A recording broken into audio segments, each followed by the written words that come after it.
The neon sign of the Juniper and Brass was bleeding pink tears onto the wet Chicago pavement. It was a thick summer night, the kind of heavy, rain-soaked heat that makes the whole city feel like it's holding its breath. Inside, it was just another Friday. The air was thick with the smell of expensive steak, old bourbon, and the high, sharp notes of a jazz saxophone. I was 24 years old, and my entire world had shrunk to the 12-inch diameter of my serving tray. My shoulder ached from the weight of the coops. My feet were two separate, screaming nerve endings, and the clatter of silverware on porcelain was drilling into my skull. My apron pocket vibrated. I didn't need to look. I already knew the number. Unknown. I balanced the tray on my hip and slid the phone out just enough to see the lock screen preview. We know where she sleeps. My stomach seized, a cold knot of ice in the humid room. I swiped, deleted. My hands were steady. They had to be. Don't look. Don't react. Work the shift. Eden, clock out. Go straight home. It was the mantra I'd been repeating for a week, a prayer against the anonymous shadow that had attached itself to my life. Navarro Table 9 needs another bottle of the good stuff. Mark, the shift manager, hissed as I passed the service bar. I nodded, dumping the dirty glasses. On it. And then I saw the center of the room, the eye of the storm. In the middle of all the noise, the laughter, the frantic energy, there was a pool of absolute, pressurized stillness, the VIP booth, booth 4, his booth. Casimir Rojas. He wasn't loud. He wasn't flashy. He didn't have to be. The city was loud for him. He wore a suit the color of wet concrete anthracite. I think they call it fit him like a second skin. He wasn't wearing a tie. On his wrist, a watch. But it wasn't gold. It was matte steel, dark and heavy, built for purpose, not for show. He was looking down, swirling a short glass of amber liquid, but I knew he wasn't seeing the drink. He was watching the whole room in the reflection, his eyes scanning every entrance, every exit, every face. The two men behind him, built like industrial freezers, weren't bodyguards. They were shadows. They just faded into the dark wood paneling.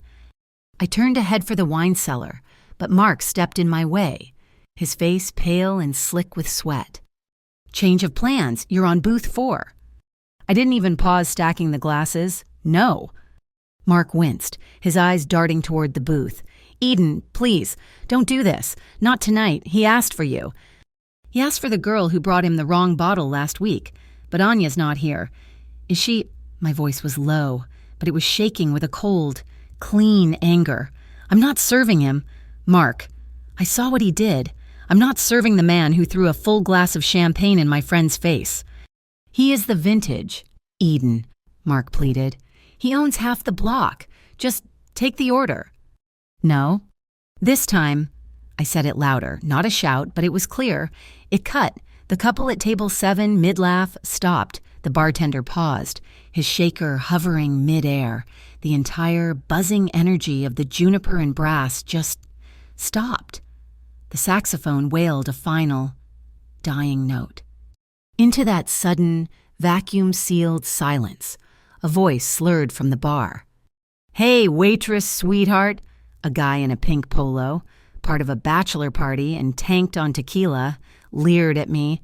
You gonna stand there looking like a snack? Or you gonna get us another round? He followed it up with a crude suggestion of what he'd like to do. The two bouncers by the door, new guys, looked at the drunk, then at Rojas's table. They were frozen, unsure whose mess this was, whose anger was worse. Casimir Rojas didn't look up.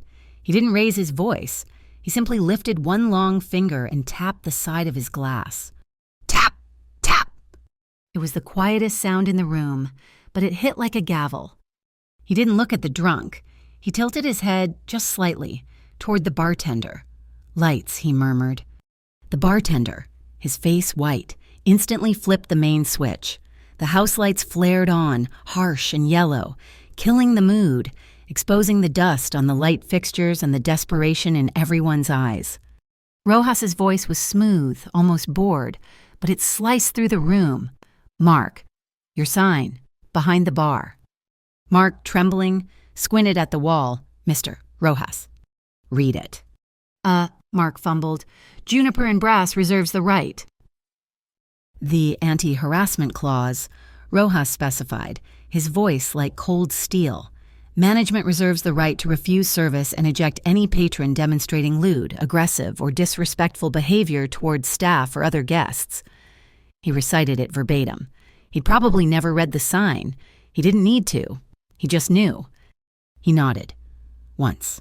Toward the drunk, who was blinking stupidly in the sudden light. "He's disrespectful. Eject him." It took maybe 8 seconds. Not even. The bouncers suddenly galvanized, grabbed the guy by the arms. There was no struggle, no shouting. He was just gone, hauled out the side door into the rain. The house lights dimmed, the jazz music stuttered back to life. Uncertain. Mark let out a shaky breath and turned back to me, attempting a smile. "See, he's a gentleman. Now, please, take the order." I looked at Casimir Rojas. He was watching me now, directly. His eyes weren't cold. They weren't angry. They were worse. They were assessing, like I was a column of numbers he was adding up in his head. I picked up my empty tray. "No, Mark." I looked straight at Rojas. "The policy applies to everyone, including you." I saw Anya's face in my mind, the red welt on her cheek where the heavy bass of the champagne flute had clipped her. I wouldn't do it. Anya was terrified. I was just angry. For the first time all night, something changed in Casimir Rojas's expression. It wasn't anger. It wasn't offense. The corner of his mouth twitched, just barely. He was interested. The tension was broken by the chime of the front door.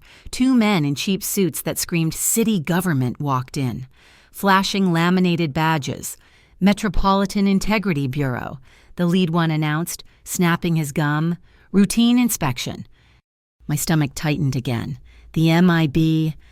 They were the city's official shakedown artists, inspectors who only inspected the places that hadn't paid them not to.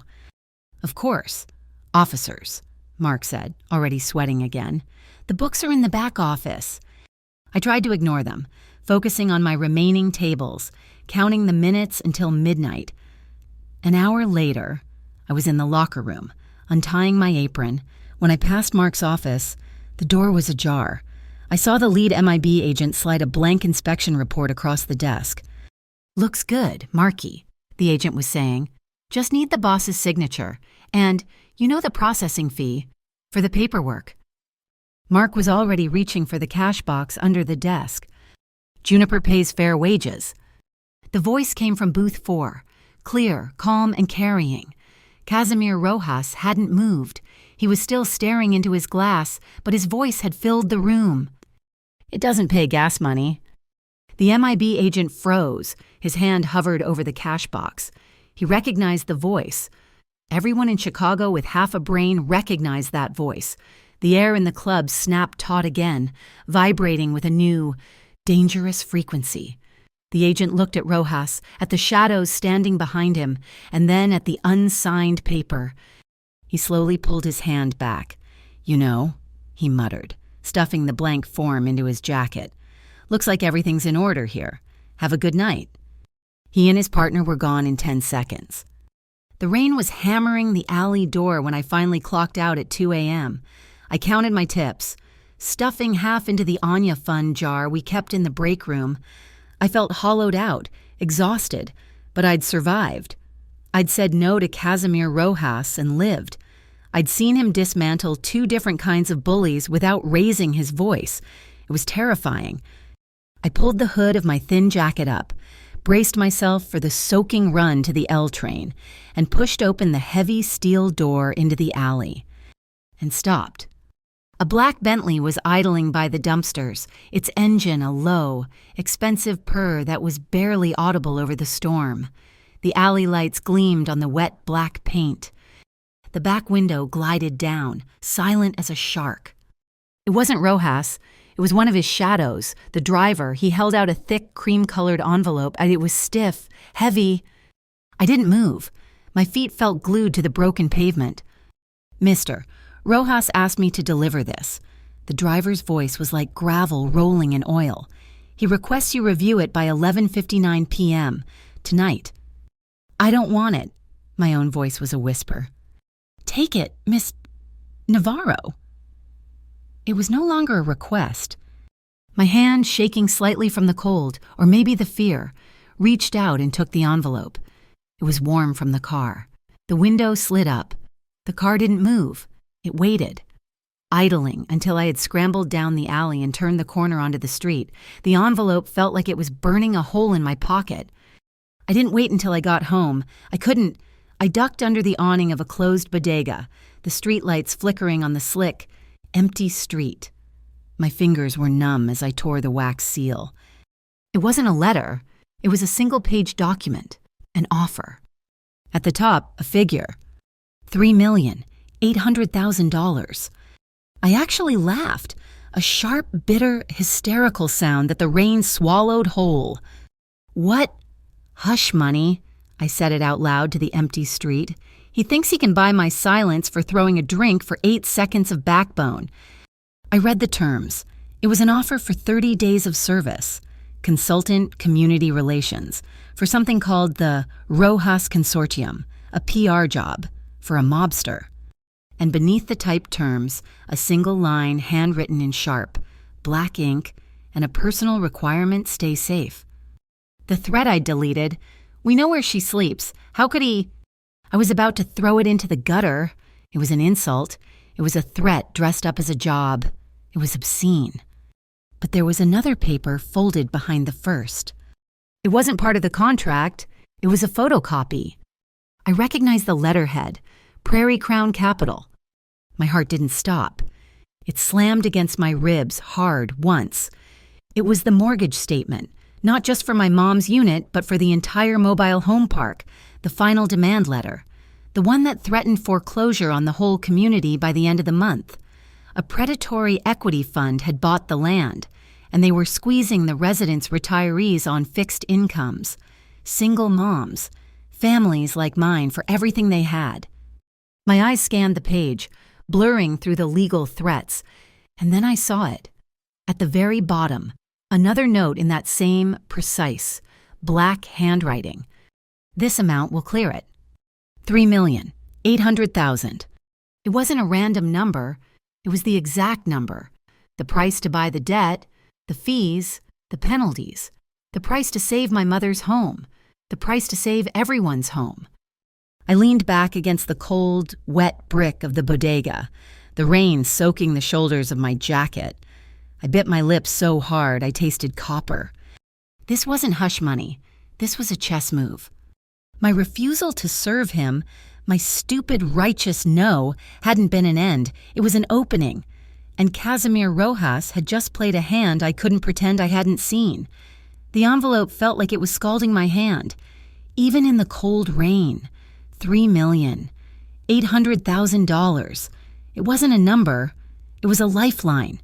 It was the exact calculated price of my mother's peace of mind, of the safety of an entire community she loved. I stood under that flickering bodega awning for a long time, watching the rain wash the city grime into the gutters. The Bentley was gone, but the offer and the threat remained. My phone felt heavy. There was a number on the bottom of the offer letter, just below that chilling, handwritten line, "Stay safe." It wasn't a corporate number. It was a burner. I didn't go home. I couldn't walk into that apartment with this decision hanging over me. Instead, I walked to the only place in the city that felt as hollowed out and buzzing with nervous energy as I did at 3 a.m, the White Palace Diner. It was a 24/7 joint that always smelled of stale coffee, burnt bacon, and the sharp chemical smell of industrial disinfectant. I slid into a booth near the back, the red vinyl cracked and cold against my damp jeans. The envelope sat on the table, a pristine, cream-colored accusation. My fingers, still numb, texted the number, "I'm here." The reply was instant, 10 minutes.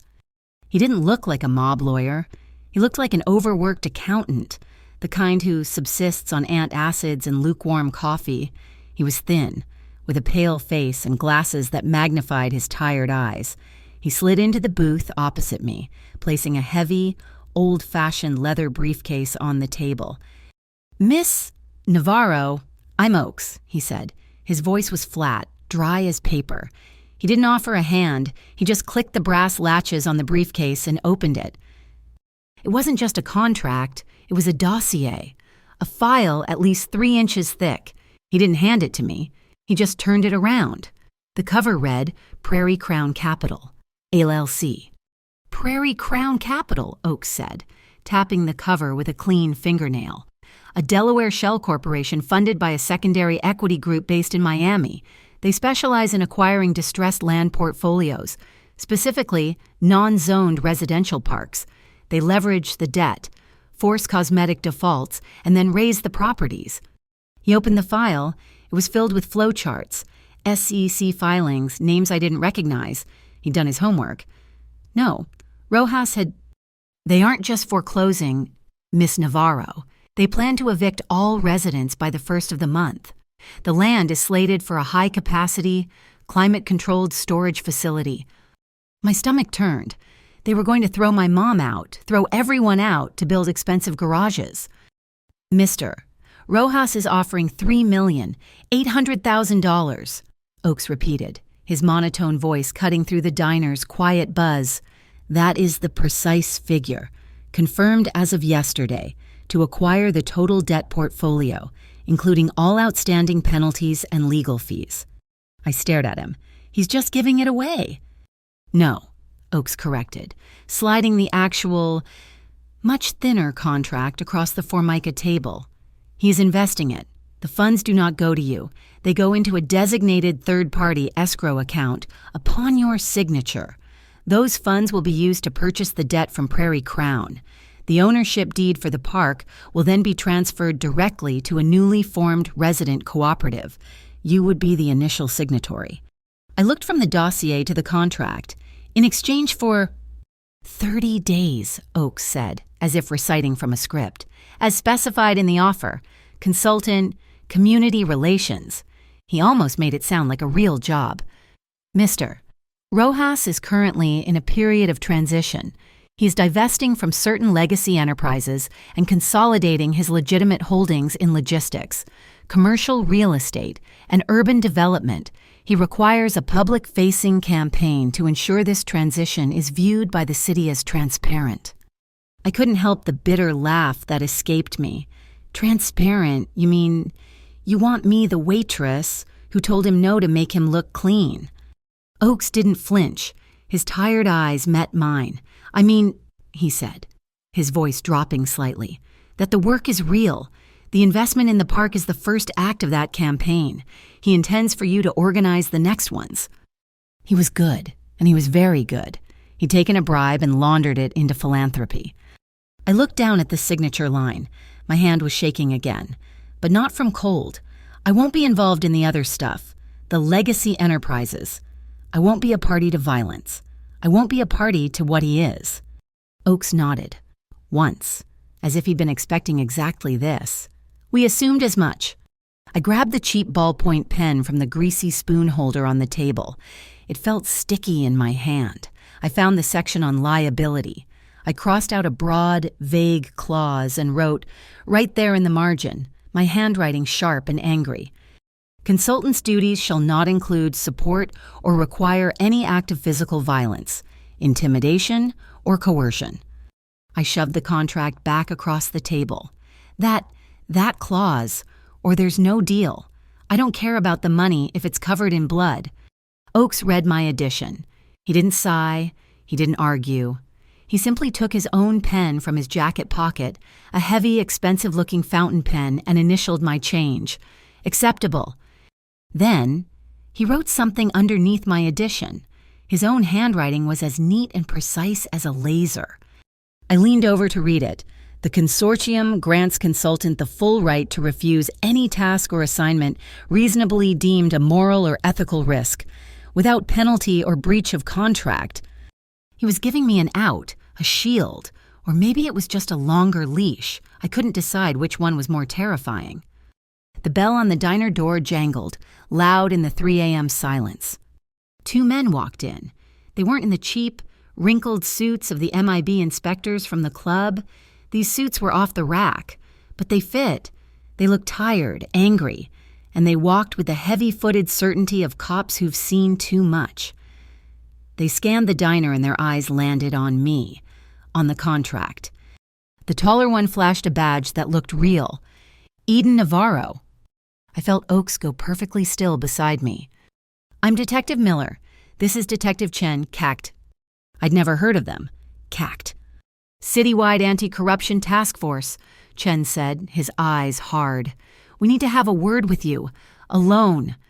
He glanced at Oaks, who was already slowly, deliberately, closing the clasps on his briefcase. What is this about? I asked. We heard you had a rough shift at the Juniper and Brass tonight, Miller said. He leaned on the table, his presence crowding me in the booth. Word on the street is, Casimir Rojas offered you a boatload of cash. My blood went ice cold. How could they possibly know I'd only gotten the offer an hour ago? I hadn't even... Rojas's money is poison, kid, Chen said, his voice a low growl. You take one dime from him, you're complicit. Money laundering, racketeering, you're in the deep end. But if you talk to us, if you tell us what he's planning, we can help you. We can offer protection. It was too fast. It was too clean. They hadn't followed me. They'd been waiting for me. They knew about the offer before I'd even had a chance to say yes. I looked at Miller, at his fake, concerned smile. Who told you he offered me money? A concerned citizen, Miller said, shrugging. It was a lie. This wasn't an investigation. It was a pincer move. They weren't trying to arrest Rojas. They were trying to squeeze me. I wasn't a witness. I was bait. I believe, Oak said, standing up smoothly, his briefcase in hand, that this conversation is over. Miss Navarro is not in custody and is free to go. She's free to go, Miller snapped, his eyes flashing with anger. But make a smart choice. Miss Navarro, don't end up on the wrong side of this. They walked out, the bell jangling angrily behind them. The diner felt empty and cold. The smell of coffee was suddenly bitter, burnt. They were waiting. I whispered. My voice was shaky. It would seem so, Oaks replied, utterly unfazed. He placed a $20 bill on the table for the coffee neither of us had ordered. The offer stands. The choice remains yours. He left me there, alone in the booth, with the contract and the dawn streaming in. I didn't go home. I took the L train as the sun came up, a watery, gray light that made the city look like an old photograph. My reflection in the window was a ghost. I felt watched. The CAC detectives, Rojas's silent driver, the anonymous texter.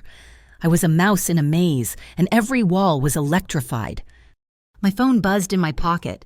The vibration went straight up my spine. Unknown number.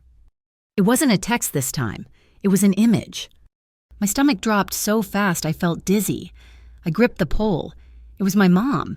She was at the little farmer's market by the park. She was holding up a tomato, laughing, talking to Mrs. Sanchez. The photo was grainy, shot from a distance, from across the street, through a long focus lens. A second text came through. She looks happy. Let's keep it that way. I stumbled off the train at the next stop, not even my own, and ducked into an alley, gagging. My breath came in short, painful gasps. We know where she sleeps. How did they know I'd moved her into the park 3 months ago? I'd set up a post office box for her mail. I'd told no one. I was so careful. Except, Ty. My stomach twisted into a cold, hard knot. Ty Barnes, my ex, the kind of charming that rots from the inside out, the kind of man who sweet-talked his way into your life, memorized your vulnerabilities, and then used them as leverage. I'd cut him off 6 months ago, after he'd borrowed my mom's emergency cash. He'd sworn he'd get even. He must have found her. He had to be the one sending the threats, and a concerned citizen. Oh, God, he'd sold her address. He'd sold me to the SEACT. He was trying to burn my entire life to the ground for walking away. I was still gasping, leaning against the brick wall, when my phone rang, not a text, a call. The screen was black. just the words, unknown number. I answered, my hand shaking so hard I almost dropped the phone. Hello? Miss Navarro. It was him, Casimir Rojas. His voice wasn't the voice from the club, the one that carried. This was quiet, deep, with zero static. It sounded like it was coming from inside my own skull. The offer in your hand, he said, is an invitation. It is not an order. You can burn it. You can walk away from this diner. You will hear nothing further from me. He knew about the cops. And the threats, I whispered. There was a pause, not a hesitation, but a beat, a single, measured intake of breath. I am aware of them. I am aware of Mr. Barnes. I am aware of the CACT detectives who were waiting for you at the White Palace. He knew everything, and he had let me walk into that diner, let the cops corner me, just to see what I would do. My fear turned to a sudden, cold spike of anger.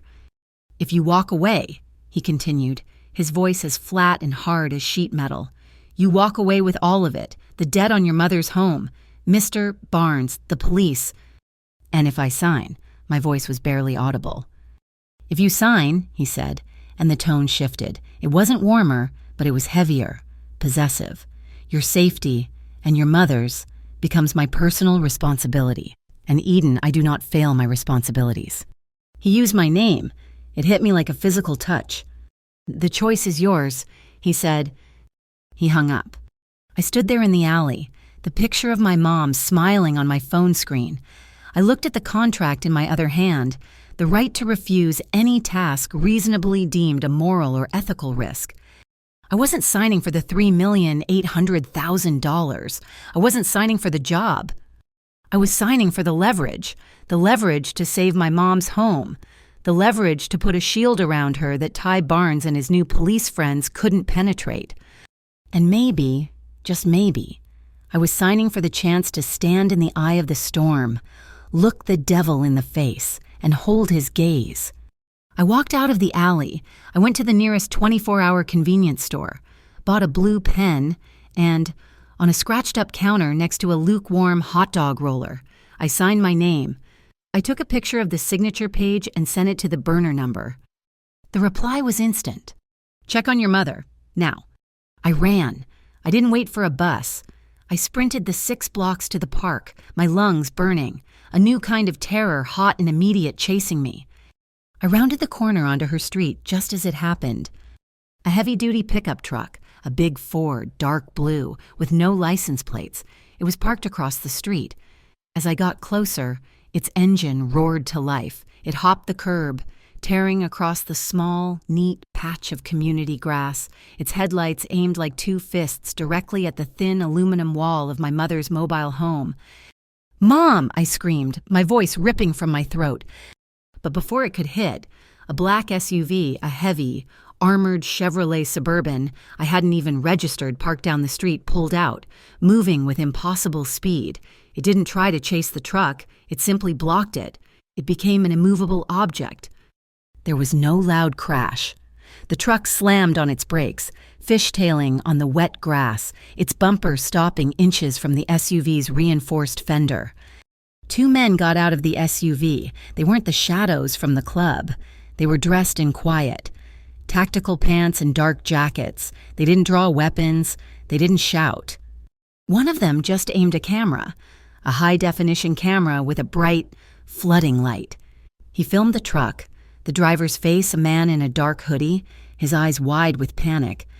The other man walked calmly to the front of the truck, leaned over, and read the VIN from the dashboard, speaking quietly into his wrist.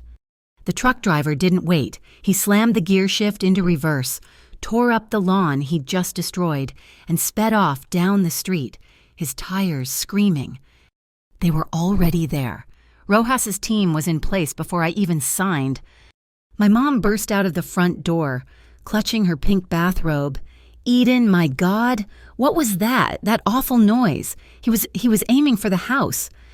"It's okay, Mom," I said, holding her. She was trembling. I was trembling. "You're safe. It's okay." And then I saw him. Across the street, standing in the shadow of a large oak tree, was Casimir Rojas. He was just watching, The rain had started again, a miserable, cold drizzle. He wore a dark trench coat, his hands buried deep in his pockets. He looked completely out of place, a wolf in a petting zoo. He saw me watching him. He crossed the street, his footsteps silent on the wet pavement. My mom tensed in my arms. "Eden, who is that man?" Casimir stopped a few feet away. He was holding a large, black umbrella, the old-fashioned kind, closed at his side. He looked at my mom, who was shivering in the damp morning air. He didn't look at me, just stepped forward, pressed the silver button on the handle, and the umbrella opened with a quiet whoosh. He held it over my mother. His hand was perfectly steady. He made sure she was completely shielded from the rain, letting it darken the shoulders of his own expensive coat. It was such a simple gesture, protective, almost gentle. And it knocked me off my foundations more than the truck, the money or the threats. It was a gesture of calculated care, and it was utterly, terrifyingly devastating. "Mrs. Navarro," he said, and his voice was soft, nothing like the steel I'd heard on the phone. "I apologize for the disturbance. It will not happen again." Then, finally, he looked at me. His eyes were dark and unreadable in the gray morning light. "You're safe now." He turned, not waiting for a reply, and walked back to the idling black Bentley I hadn't even noticed, which had pulled up behind his SUV. He got in the back, and the cars just disappeared. I got my mom inside. I made her tea. My hands shaking so badly I spilled the water. I lied. I told her it was a drunk driver and that the SUV was a new neighborhood watch patrol. I don't think she believed me, but she was safe. And she wanted to. My phone buzzed on the counter. An email from Oaks. "Contract received. Escrow is funded. Welcome to the consortium. Miss Navarro. Your first day begins at 0800 hours. Tomorrow." Tomorrow, 8 o'clock in the morning. I sat on my mom's worn-out kitchen linoleum, the smell of cheap tea in the air, and stared at the wall. I had saved her home. I had put a shield of armor around us. But the shield had a name, Casimir Rojas. I had just made a deal with the one man in Chicago more dangerous than all the predators combined. I had stepped, willingly, into his world, a world of shadows and steel, of quiet violence and devastatingly gentle gestures. I closed my eyes, and the final, terrifying thought settled in, cold and heavy as a stone. In entering your world, Casimir, am I going to lose myself? My first day at the Monarch Exchange began at 7:45 in the morning. It wasn't a building. It was a fortress of black glass and smoked steel that stabbed the Chicago skyline. The lobby was a cathedral of gray marble, so vast and silent that the click of my own sensible shoes echoed like gunshots. There were no friendly receptionists, only a bank of airport-style security scanners and two men in severe, black suits who looked like they'd been carved from the same marble. "Miss Navarro," one said, his voice a flat monotone. He didn't ask, he stated. He gestured me through the metal detector. My bag went through an X-ray. My phone was handed to a technician who put it in a small, padded vault. "You'll get this back at the end of the day, Mr. Rojas provides a secure device for work." I was being processed, not welcomed. Then I saw him. Casimir Rojas wasn't waiting in some penthouse office. He was standing near the elevator bank, talking quietly to Oaks. He was in another perfect suit, this one a dark navy, but my eyes were drawn to the creature at his side. A Belgian Malinois sat patiently by his heel, its intelligent eyes tracking everything. It wore a vest that said, "Rescue K9. As I approached, Casimir finished his conversation and turned to me. The dog looked up but didn't move. "He's from a shelter in Joliet," Casimir said, his voice quiet in the cavernous space. He didn't say hello. They were going to put him down for being too high energy. "His name is Bane." He reached down and scratched the dog's scarred ear. It was a test, a deliberate, calculated display of his paradox, the man who commanded a fortress but saved the unwanted. "He's beautiful," I said, my voice sounding small. "He's functional," Casimir corrected, his tone all business. He finds things. Oaks, the conference room. The elevator was silent, fast and pressurized. It opened not onto a floor, but directly into a vast, open-plan space that looked more like a NASA control room than an office. An entire wall was a map of the city. Overlaid with data points, desks were clean, populated by quiet, intense people staring at multiple screens. "The consortium's legitimate arm is logistics," Casimir said, walking me toward a glass-walled conference room. "We own the largest independent share of freight forwarding, warehousing, and trucking in the tri-state area. Our transition to full transparency has been resisted." Oaks was already at the head of the table, a tablet glowing in front of him. He swiped, and the screen on the wall lit up. A grainy photo of a man with a politician's smile and dead eyes. "Silas Trent," Oaks said, his dry voice filling the room. "Our primary competitor. He believes Mr. Rojas's move toward legitimacy is a weakness to be exploited." Casimir stood by the window, looking down at the city. "Trent prefers the old methods. He's bleeding our clients by making us look unstable. He's using a shell company, Silver Gull Logistics, to move illicit materials through shipping lanes that border ours. He's creating a trail of evidence designed to lead the feds not to him, but to me." "He's framing you," I said. Casimir turned, his eyes locking onto mine. "He's creating a perception that cost me millions in investor confidence. This is not a street fight, Eden. This is a war of information." Oak swiped again. "Which brings us to your role." "My community relations," I said, the title feeling ridiculous. "You're not a publicist," Casimir said, cutting me off. "You're my early warning system. I have analysts who read data. I need someone who reads people." He pointed to the city map. "Your job is to be the public's ear. I want you scanning neighborhood watch forums, social media, Chamber of Commerce minutes, community board agendas. I want to know what the city is whispering about before it becomes a headline." So that was it. I wasn't there to smile and shake hands. I was there to be a waitress for the whole city, listening to the complaints, the fears, the gossip. "Your skills from the Juniper," he said, as if reading my mind, "are more valuable than a law degree. A bartender knows what a man is going to order before he does. A good waitress knows who is lying about their reservation, who is trying to impress a date, and who is about to make a scene." We had a meeting 2 days later with a city alderman, a slick man who smiled too much and promised his full support for a Rojas-funded community center. He was charming. Casimir was polite. Oaks took notes. I just refilled the man's water glass, a habit I couldn't break. As he was leaving, he said, "You have my complete backing, Casimir, 100%. When the door closed, Casimir looked at me. "Well." "He's lying," I said, stacking the empty glasses. Oaks frowned. "His voting record aligns with our interests. He's lying," I repeated. "When he said 100%, he picked a piece of lint off his sleeve. It's a deflection, a grooming gesture. He was comforting himself while telling the lie, and he put his hand over his water glass when I tried to refill it, even though it was empty. He wanted the meeting over. He's already made a deal with someone else."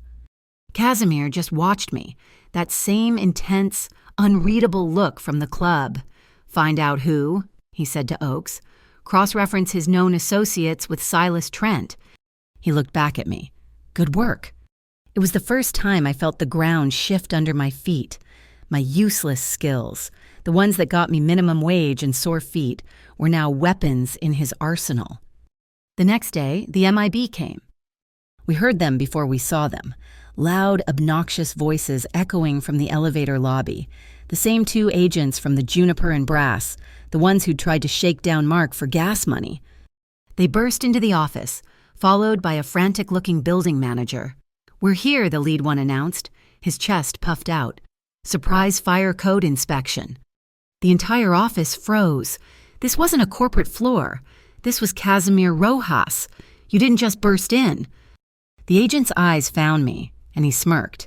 He was holding a large, steaming cup of coffee. Well, look who moved up in the world. He started walking toward the main server bank, the nerve center of the entire operation. Gotta check these wires, he said, his smirk widening. Casimir stood from his desk. He didn't speak. He just watched. Whoops, the agent said, performing a clumsy, exaggerated trip. It happened in slow motion. The coffee cup didn't fall down. He threw it, sideways, directly into the main electrical junction panel for the floor. There was a sound like a firecracker, a bright blue flash. Sparks erupted from the wall. The smell of burning sugar and ozone filled the air, and the lights flickered violently. A woman at a nearby desk screamed as her monitor went black. But I wasn't watching the sparks. I was watching the panel. I had seen grease fires at the Juniper. I knew what electrical fires did. Before anyone could move, before Casimir's security could even reach for the agent, I reacted. I grabbed the heavy, solid steel fire extinguisher stand from the wall, ignoring the extinguisher itself, and launched myself at the wall. I slammed the flat, heavy bottom of the stand against the main circuit breaker switch. There was a heavy, satisfying clunk, and the entire floor was plunged into total darkness and silence. The only light was the red glow of the emergency exit signs. In the blackness, the acrid smell of burnt wiring was sharp. Enough. Casimir's voice. It wasn't loud, but it cut through the shocked silence like a diamond. The red emergency lights flickered on, casting everyone in a demonic glow. Casimir hadn't moved. He was a statue in the red gloom. "You've spilled your coffee," he said. "That was an accident," the MIB agent stammered, his bravado gone. "My head of security," Casimir said, gesturing to the shadow who had stepped silently in front of the MIB agents, blocking their exit. The man was holding a tablet. He was just cross-referencing your credentials with the city database, it seems. He tilted his head. "That your identification numbers are fraudulent. You don't work for the MIB, you just like their suits." The agent's face went white.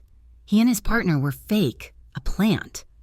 "You have 10 seconds to leave this floor," Casimir said, his voice dropping to a whisper that was more threatening than any shout. "And you will not return." They didn't need 10. They scrambled for the emergency stairwell, falling over each other in their haste to escape. No blood, no violence, just humiliation. The lights flickered back on as the backup system rerouted. My heart was pounding. I was still holding the heavy extinguisher stand. Casimir walked over to the fried electrical panel. It was smoking. "Your reaction," he said, looking at the damage, "was efficient.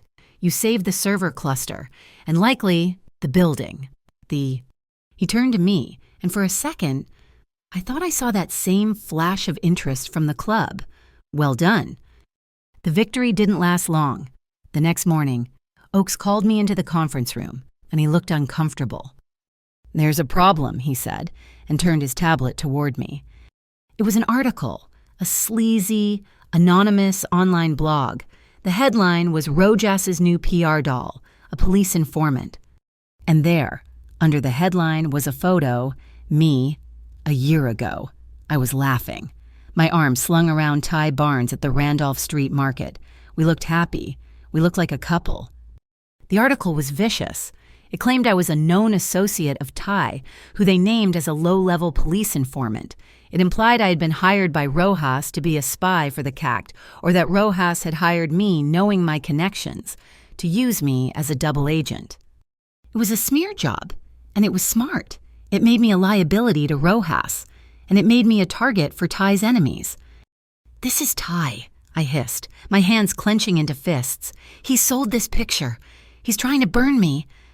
"It's already been picked up by 2 other aggregation sites," Oakes said, his face grim. "The narrative is that you're compromised." "I can handle this," I said, my voice shaking with rage.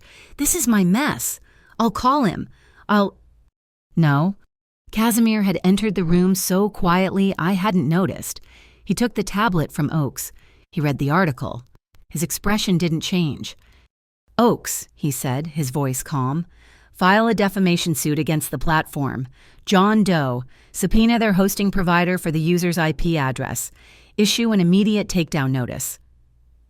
"Sir," Oakes said, "it's an anonymous blog. It will be like playing whack-a-mole." "Then play," Casimir said. He handed the tablet back. "I told you, I can handle it," I insisted in stepping toward him. I was so angry. I wasn't even scared. "This is my toxic ex-boyfriend. I don't need you to fight my battles." He turned to me. The intensity in his eyes made me take an involuntary step back. He was close enough for me to see the flecks of gold in his dark irises. "Miss Navarro," he said, his voice low. He paused, as if correcting himself. "Eden, you are not a shield. I did not hire you to take hits for me." He looked at me for a long, heavy beat. "You are a partner," he said. "The article is not an attack on you. It's an attack on us, and we will handle it." The word partner hung in the air between us, more binding than any contract. He was pulling me deeper, isolating me from my old life, making me dependent on his protection. That protection was tested 3 nights later. "We have a problem at Calumet," Casimir said, finding me working late, scanning zoning reports. "Trent's medical supplies are moving." "You want me to scan the manifests?" I asked. "No," he said, pulling on a dark, heavy jacket. "I want you to come with me. I want your eyes."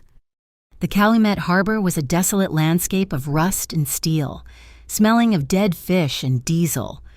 We were on a high catwalk, a quarter-mile from the active loading dock, with 2 of his shadows. The wind off the lake was cold and sharp. One of his men was operating a small, silent drone, its thermal camera feeding to a tablet. "Target acquired," the man whispered. "Container T-104. Label reads sterile medical equipment. It's being loaded onto a truck, not a ship." Casimir handed me a pair of night vision binoculars. "What do you see?" I focused on the container. It looked normal. Blue, corrugated steel. "It's sealed," I said. "The manifest says it's bound for a hospital upstate." "But it's not," Casimir said. "It's headed for a warehouse Trent owns." I kept scanning, my Waitress honed attention to detail kicking in. "Wait," I whispered. My heart jumped. "Zoom the drone in, bottom left corner, by the hinge." The drone's camera zoomed. "What is it?" Casimir asked, his voice a low rumble beside me. "Chalk," I said, my breath fogging in the cold air. "It's a small white chalk mark, a J and 2 dots. "J2, Casimir repeated. "What does it mean?" "It's a service code," I said, the adrenaline starting to sing in my veins. "We used it at the Juniper. When a bottle of high-end scotch was running low, we'd mark it J2, just 2 shots left. It meant the bottle was a decoy, almost empty. It was a signal to the other bartenders to grab a fresh one from the back. I looked at him, the implications dawning on me. That's not the real container. That's the decoy. They're letting us see that one. The real shipment is somewhere else." Casimir stared at the tablet, a slow, cold anger building in his eyes. "He's playing with us." "Sir," his man hissed. Headlights, a heavy-duty truck, its engine roaring, suddenly peeled out from behind a stack of containers. It wasn't on the loading dock. It was in the yard, and it was heading right for the base of our catwalk. "Down!" Casimir roared. I didn't have time to think. He grabbed me by the back of my jacket, a solid, non-negotiable grip. He didn't push me toward the stairs. He pulled me off the catwalk. We fell. It was maybe a 6-foot drop, but it felt like a mile. The air rushed out of my lungs, but I didn't hit the gravel. Casimir twisted in midair, his body slamming into the ground first, and mine landing on top of him. He'd used his own body to break my fall. We landed behind a massive concrete barrier, just as the night exploded. The sound of gunfire. Automatic, ripped through the air, rounds pinging off the steel supports of the catwalk we'd just been on. "They're shooting at us," I screamed, burying my face in his jacket. "Stay down," he commanded. His body was a solid wall of muscle and wool, completely covering mine. Casimir's team returned fire, but it was a different sound, not the sharp crack of bullets. It was a series of heavy, percussive thwacks. They weren't shooting to kill, they were shooting to disable. Thwack, thwack, thwack. The sound of rubber rounds hitting the truck's metal body. There was a loud hiss as a tire blew, then a crash of metal as the truck, crippled, slammed into a stack of empty pallets. The engine died. The shooting stopped. Silence flooded the yard, broken only by the wind. "Vehicle disabled," his man reported, his voice perfectly calm over an earpiece. "2 occupants fleeing east on foot. No casualties." My ears were ringing. My face was pressed so hard against Casimir's chest I could smell the faint, clean scent of starch and something metallic. I realized I was clutching the lapels of his coat in a death grip. And under my hands, under my cheek, I could feel his heartbeat. It wasn't racing, it wasn't pounding, it was steady. Thump, thump, thump. A slow, regular, powerful rhythm, as if a near-death experience was nothing more than a mild inconvenience. My own heart, in contrast, felt like it was trying to beat its way out of my throat. He was holding me, his arms locked around my back, shielding me from the world, and in that cold, dark, terrifying moment, pinned beneath him, the only thing I felt was safe. I hated it. I hated that this feeling, this solid, grounded, unshakable sense of safety was coming from him, from a man who lived in the very darkness I was trying to escape. I pushed myself off him, scrambling to my knees on the gravel. "I'm fine." Casimir stood in one fluid, graceful motion, as if he hadn't just fallen 6 feet onto concrete. He brushed the dust from his coat in the dim, ambient light from the distant docks. His eyes were black pits. "I know," he said. He hadn't been scared. He hadn't lost control, not for a single second, and the adrenaline from the harbor was a high-frequency vibration under my skin. But Casimir drove with that same infuriating steadiness. His heartbeat in the car was as calm as it had been on the gravel. He didn't take me home.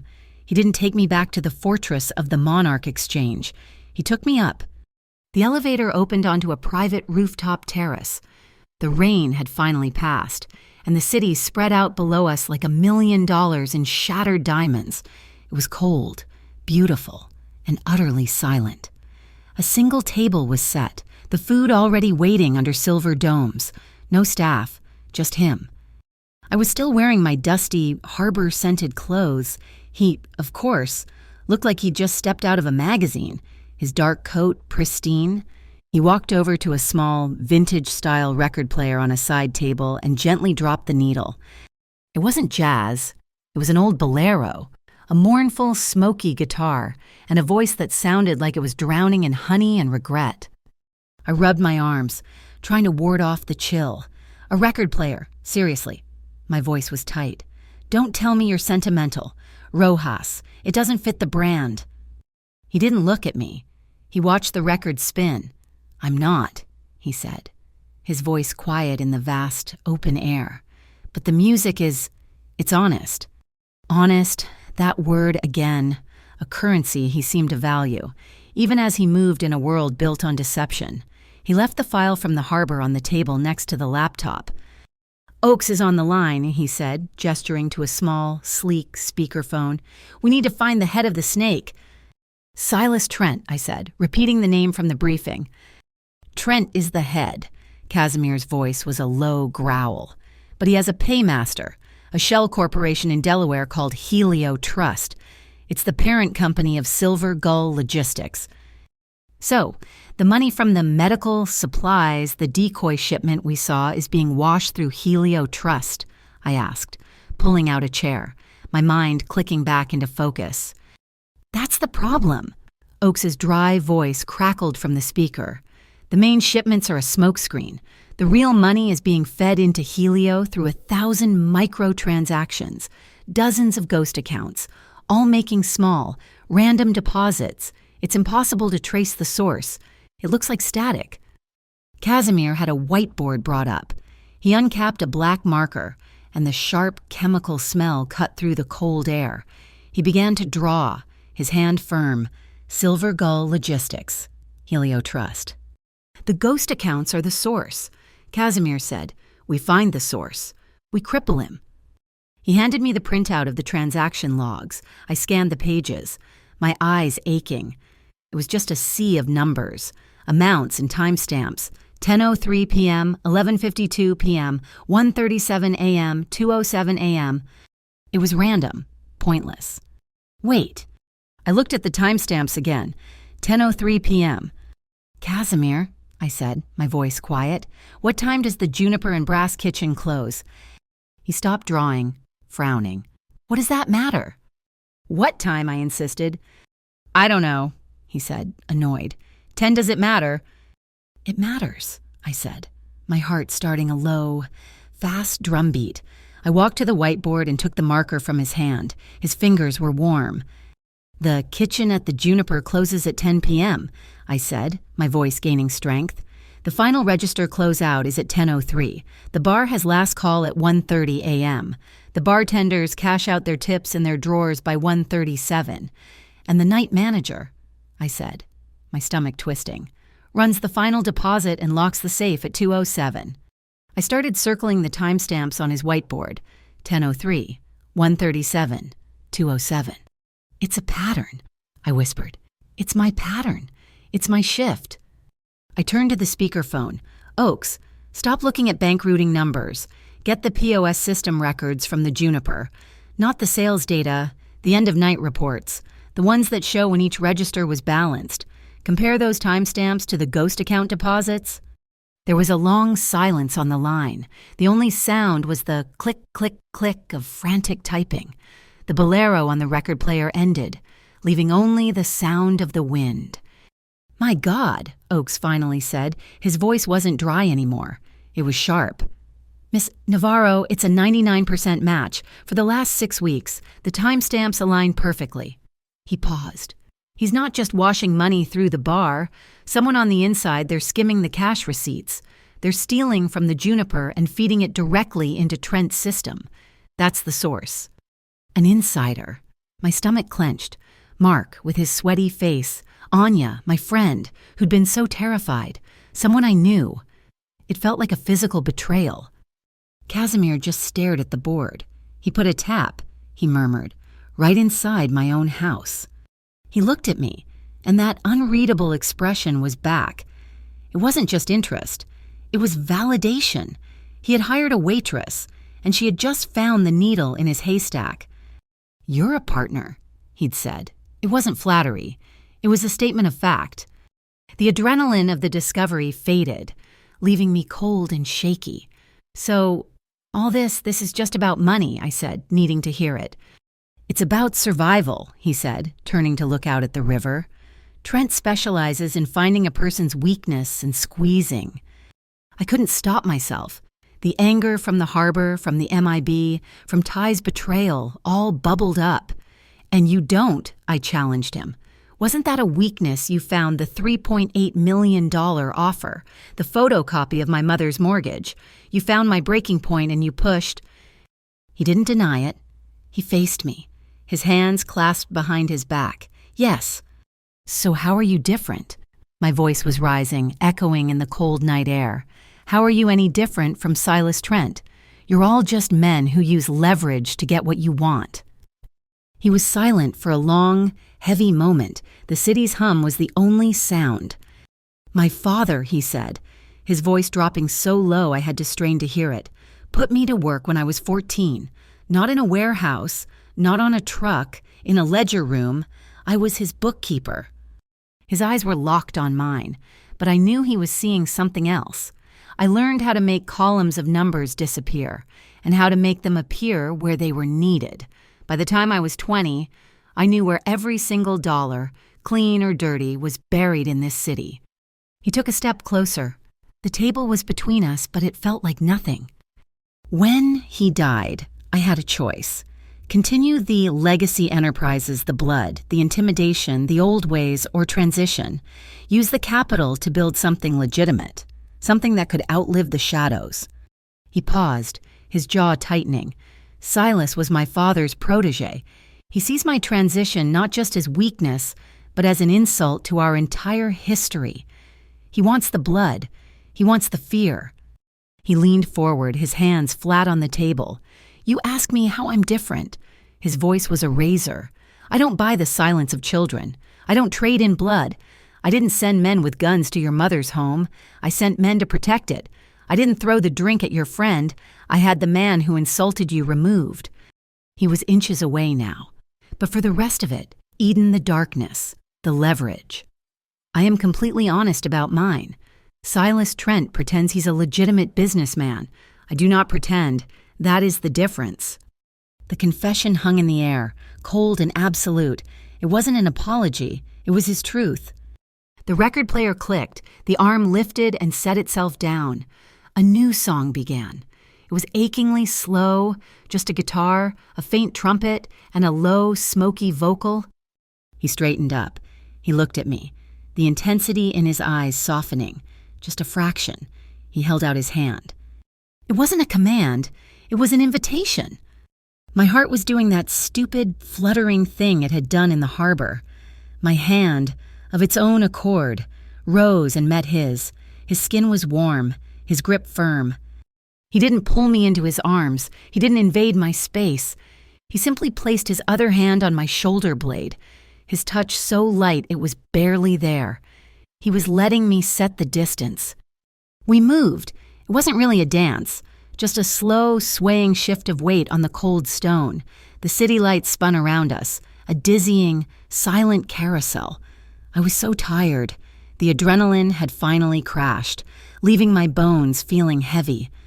My head felt too heavy for my neck before I could think, before I could stop myself. I let it drop. I let my forehead rest against his chest. It was solid, warm. I could feel that steady, infuriatingly calm thump, thump, thump of his heart, right under my ear. His starched shirt was crisp against my cheek. This was madness. I was slow dancing with Casimir Rojas.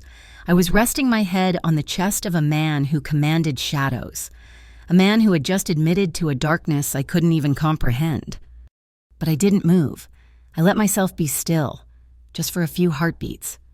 I felt his breath stir the hair on top of my head, his hand on my back, the one that had been so light, spread, his fingers pressing, just slightly, pulling me a millimeter closer. The air between us changed. It grew thick, heavy. I lifted my head. He was looking at me, his eyes dark, all the business, all the calculations, gone. There was just him. He raised his other hand, the one that had been holding mine, and the back of his fingers grazed my jaw. A touch so light it was just a suggestion of warmth, a question. My eyes fluttered closed. I leaned into the touch. I couldn't help it. His face was closer. I could feel the heat of his breath, smell the clean starch of his shirt and that faint, cold, metallic scent that was just him. My free hand came up, resting on his chest, my fingers splayed over his heart. I could feel the light vibration of his collarbone. This was it. This was the moment, the point of no return. My phone buzzed. Not my personal phone, the secure, heavy-duty one he'd given me. It was in the pocket of my dusty jacket, on the back of the chair. It buzzed again, a harsh, angry, electronic sound that shattered the night. The moment broke. I pulled back, my breath coming out in a shaky gasp. I should stop, right here. He didn't push. He didn't look angry or frustrated. He dropped his hands instantly, giving me back my space. He nodded, his jaw tight. "No rush," he said. It was a promise, a boundary respected, and in that moment, it was more intimate than the kiss would have been. I fumbled for the phone, my fingers clumsy. It was a text, an encrypted text from Mark, my old manager at the Juniper. My stomach dropped. Cops, everywhere. Eden, they're tossing the place. A full-on raid. They said they got an anonymous tip on money laundering. My blood turned to ice. "They're at the Juniper," I said, my voice hollow. I held up the phone for him to see. "They're raiding the bar. Right now. They're looking for the skim. For your money." Casimir's face went perfectly, terrifyingly blank. He turned to the speakerphone. "Oaks, who signed the warrant?" Silence. The click, click, click of typing again. But this time it was frantic. "Sir," Oakes's voice was thin, strained. "I have the warrant. It just came across the wire." "Who? Oakes!" Casimir's voice was flat, dead. "The signatory," Oakes said, and I could hear the shock in his voice. "The Affian who provided the probable cause, sir. It's Maura Bell." The name hit me like a slap. Maura Bell. I'd seen her twice. A sharp, elegant woman in her 50s, with intelligent eyes and a killer smile. She was Casimir's chief counsel, his advisor. Oakes told me she'd been with his family for 20 years. It was the ultimate betrayal, from the inside. Casimir didn't move. He didn't swear. He just froze. He stared at the whiteboard, at the map of his own betrayal. He had been flanked. While he was still processing, my fingers were already moving. My service industry brain, the one that triages 3 emergencies at once, took over. I texted Mark on my personal phone. "Mark, listen to me. They're trying to wipe the evidence. They'll confiscate the DVR. Go to the back office. Now. The real hard drive isn't in the machine. It's in the ceiling tile above your desk, the one with the water stain. Pull it. Get it out of the building. Now." I hit send, my heart hammering. Casimir turned. He had watched me. He'd seen me move when he had stalled. He'd seen me tap into my old life, my network. A slow, dangerous half-smile touched his lips. It wasn't humor. It was recalculation. The king had been put in check, and his new pawn had just moved across the board. "Tomorrow," he said, his voice a low, cold growl. "Trent is in Las Vegas. He's at a charity auction for the Children's Heart Fund. He's personally auctioning off a painting." "A painting," I said, breathless. "Inside the varnish," he said, his eyes glittering with a new, cold fire, "is a microdot, the real ledger, the one that connects him not just to your bar, but to Maura, to everyone." He stepped toward me. All trace of the man who'd held me seconds before gone. The hunter was back. "He thinks he's crippled me tonight. He thinks I'm blind because he took my oldest advisor." He held my gaze. "Are you willing to come with me?" I thought of his hand on my back. I thought of no rush. I thought of the word he'd used in his office. I met his stare, my own voice steady. "Only if I go as a partner, not as bait." Las Vegas was not a city. It was an assault. 24 hours after I'd stood on a freezing catwalk in Calumet, I was breathing air that smelled like stale cigarettes, artificial vanilla, and desperation. The Strata Mirage wasn't a hotel. It was a monument to forgetting. The carpets were thick, optic white shag that my feet sank into. The chandeliers weren't glass. They were massive formations of blue crystal that bathed the entire casino floor in an unnatural, underwater light. It was the loudest, brightest, most hollow place I had ever been.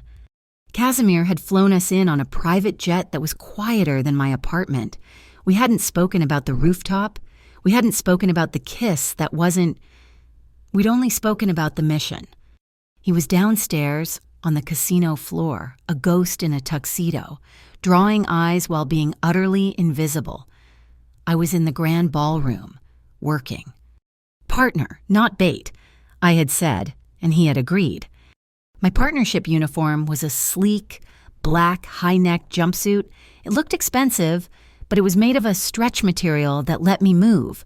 My hair was pulled back in a severe, tight bun. I had a single, almost invisible earpiece, and in my hand I had my old, familiar armor, a silver serving tray. I was, once again, the help, and in a room like this, that made me the most dangerous person in it.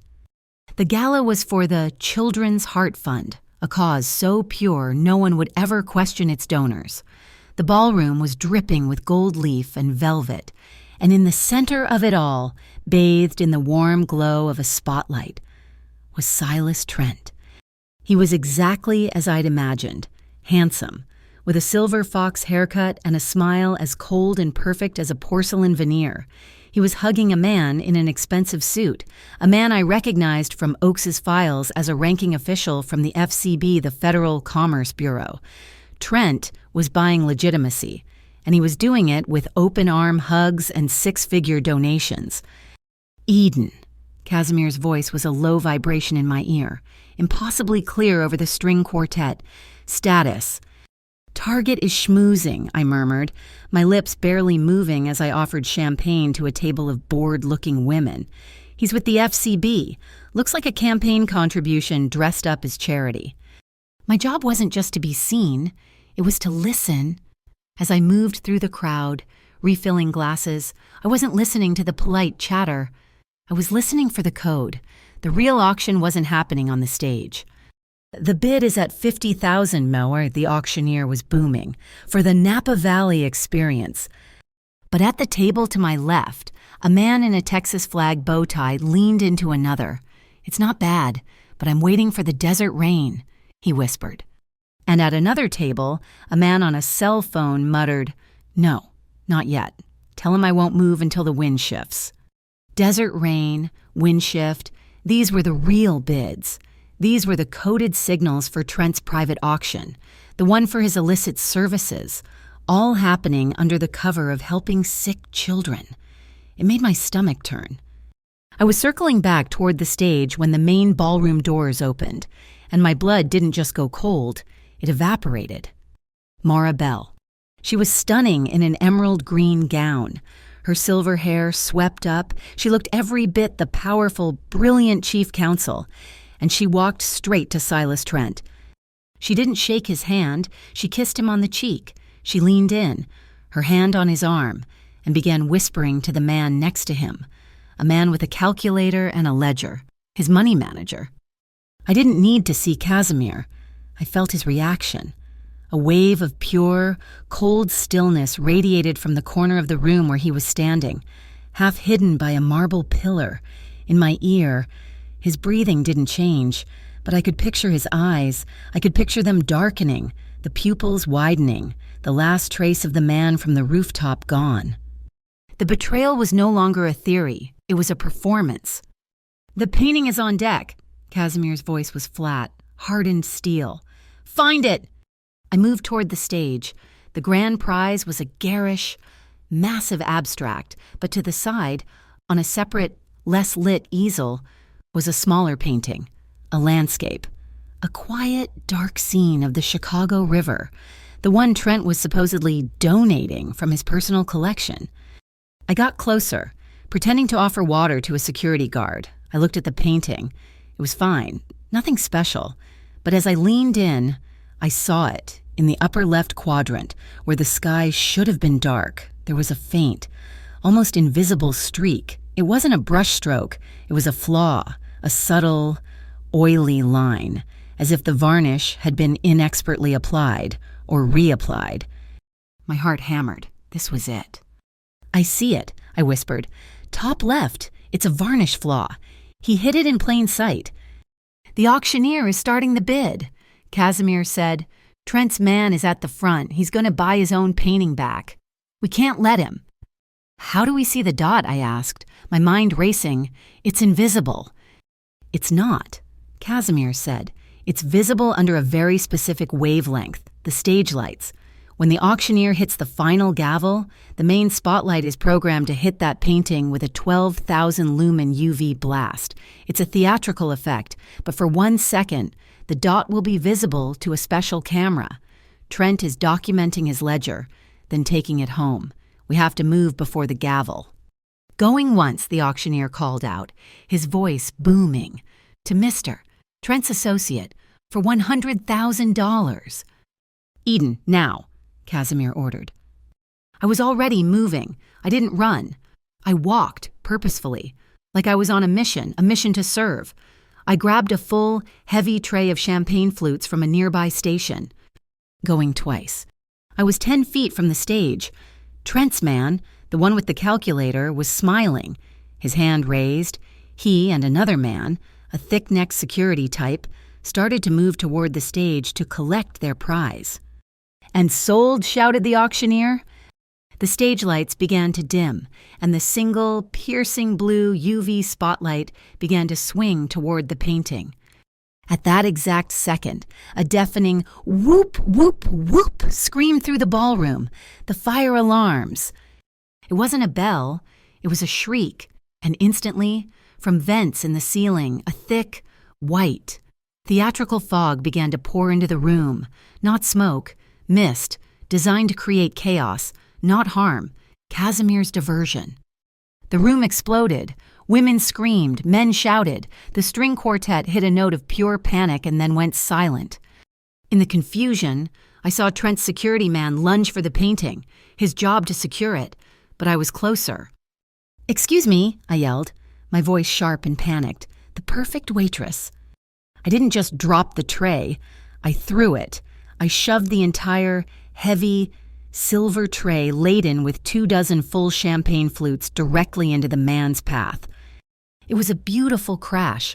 Glass shattered, champagne exploded. The man slipped on the wet floor, his arms windmilling, and went down in a heap of ice and broken stems, cursing. In that single, chaotic second, as the fog swirled around my knees, I sidestepped the mess, grabbed the heavy, gilt-framed painting off the easel, and turned. Casimir was there.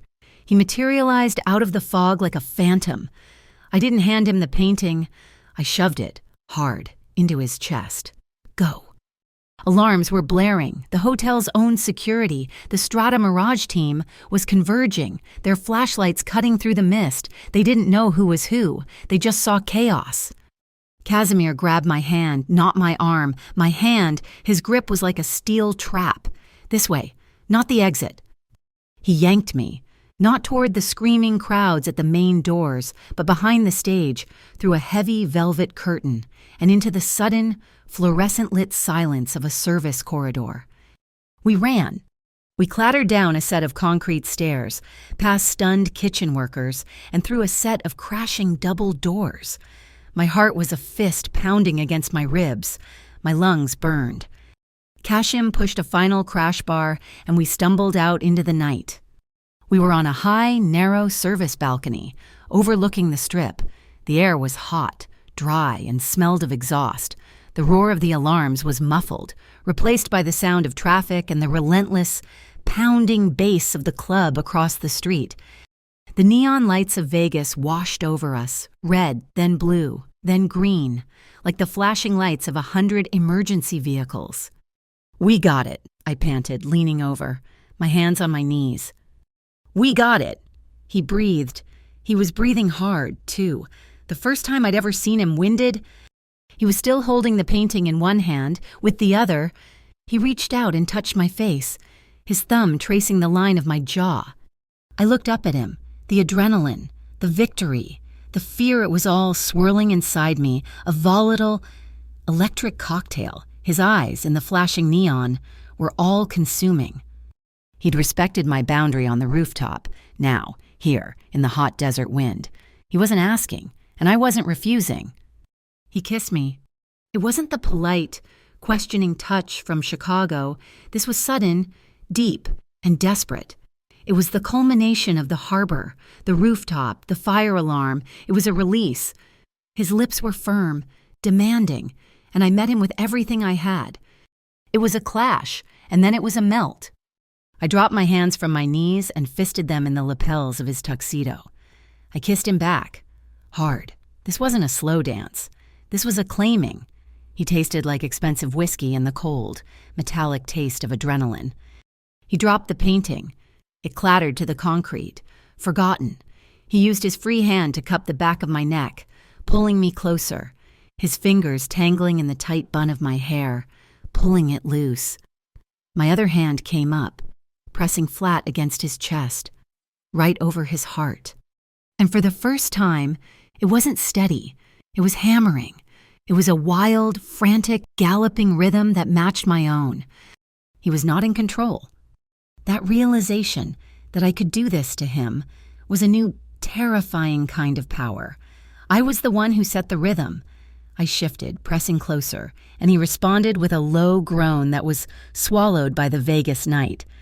The heat from his body was a furnace against mine. It was too much. It was too fast. It was becoming an inferno. I felt the first prickle of panic, the sense of being consumed. "Casimir," I whispered, breaking the kiss, my lips still tingling. "Stop here." He stopped. Instantly, as if I'd flipped a switch. He didn't pull back, but the pressure was gone. He let out a long, shaky breath, his chest rising and falling under my palm. He leaned his forehead against mine. We stood there for a long second, just breathing each other's air, the neon lights painting our faces. "No hurry," he murmured, his voice thick. "No rush." It was his vow again. He was honoring my line. Even now, when his heart was pounding and his hair was a mess from my hands, that respect, that control he was handing back to me was more intoxicating than the kiss had been. I let out a shaky laugh, a bubble of hysteria. We just stole $1 million painting in the middle of a bzz, bzz. The secure phone, it was in his pocket, vibrating against my hip. The spell was broken. He pulled back, his eyes still dark, and fished out the phone. He read the text. His whole body went rigid. "What?" I said, my voice small. "What is it?" "Chicago," he said. His voice was cold. "All business. The hunter was back. They're moving, Ty's old associates. They're not at the park. They're tailing your mother. She left to go to the grocery store. My team is on her, but she's exposed." I stopped breathing. "My mom. My men are evacuating her now. They're moving the whole community, taking them to the old St. Jude's Cathedral. It's safe. It's neutral ground." I started to shake. The hot desert air was suddenly freezing cold. My mom, out there, while I was here, playing spy, kissing the mob boss. The guilt and fear were a toxic wave, and I wrapped my arms around myself. Casimir didn't say, "It's okay." He didn't offer empty platitudes. He just pulled me against him, one-armed, his other hand grabbing the painting from the floor. It wasn't a romantic embrace. It was an anchor, a hard, solid, grounding grip. He held me, tight, for 1, 2, 3 seconds, just long enough for me to find my feet. Then he let me go. He picked up the painting and tucked it under his arm. "We fly back at dawn," he said, his voice pure steel. "Tonight, we read the microdot, and then, Eden, we end this." We didn't use the main elevators. Casimir led me through a dizzying maze of service hallways, the smell of industrial carpet cleaner and hot electrical wiring replacing the casino's vanilla and smoke perfume. We entered the suite through a private staff door, bypassing the lobby entirely. It was a massive penthouse, dark and silent, the floor-to-ceiling windows showing the Vegas skyline in all its terrible, glittering glory. "Oaks is on the line," Casimir said. He didn't turn on the lights. He walked to the bar, retrieved a small, heavy-duty Pelican case, and brought it to the center table.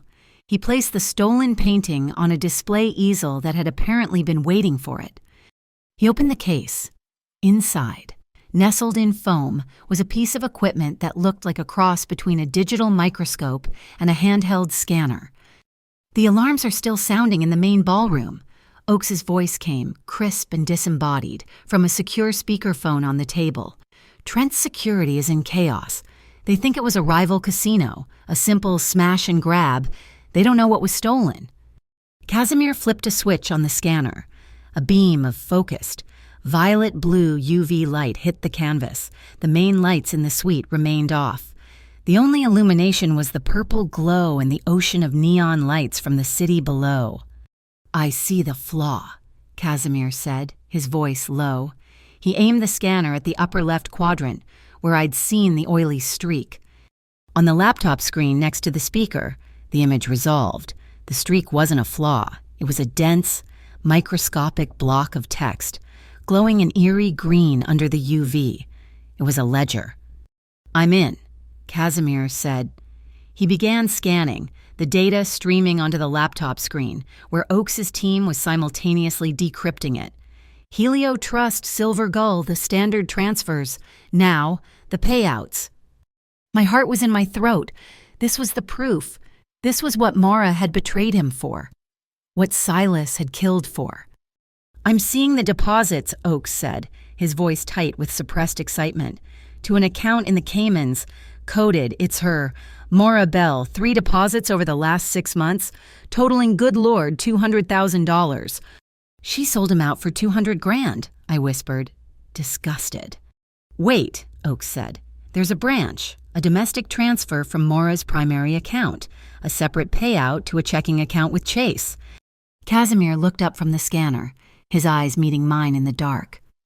The account holder, Oakes said, his voice suddenly grim, is Ty Barnes, a single transfer, $10,000, dated 3 weeks ago.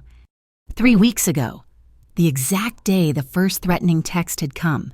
The day before my mom's picture showed up on my phone. The air didn't just leave my lungs. It was punched out. He did it. He really did it. It wasn't just a suspicion. It was a receipt. He sold my mother's address. He sold her safety, her life, for $10,000. I physically recoiled, stumbling back until I hit the arm of the plush hotel sofa. I sat hard, my head spinning. The room felt like it was tilting, the neon lights outside blurring into sick, wet streaks.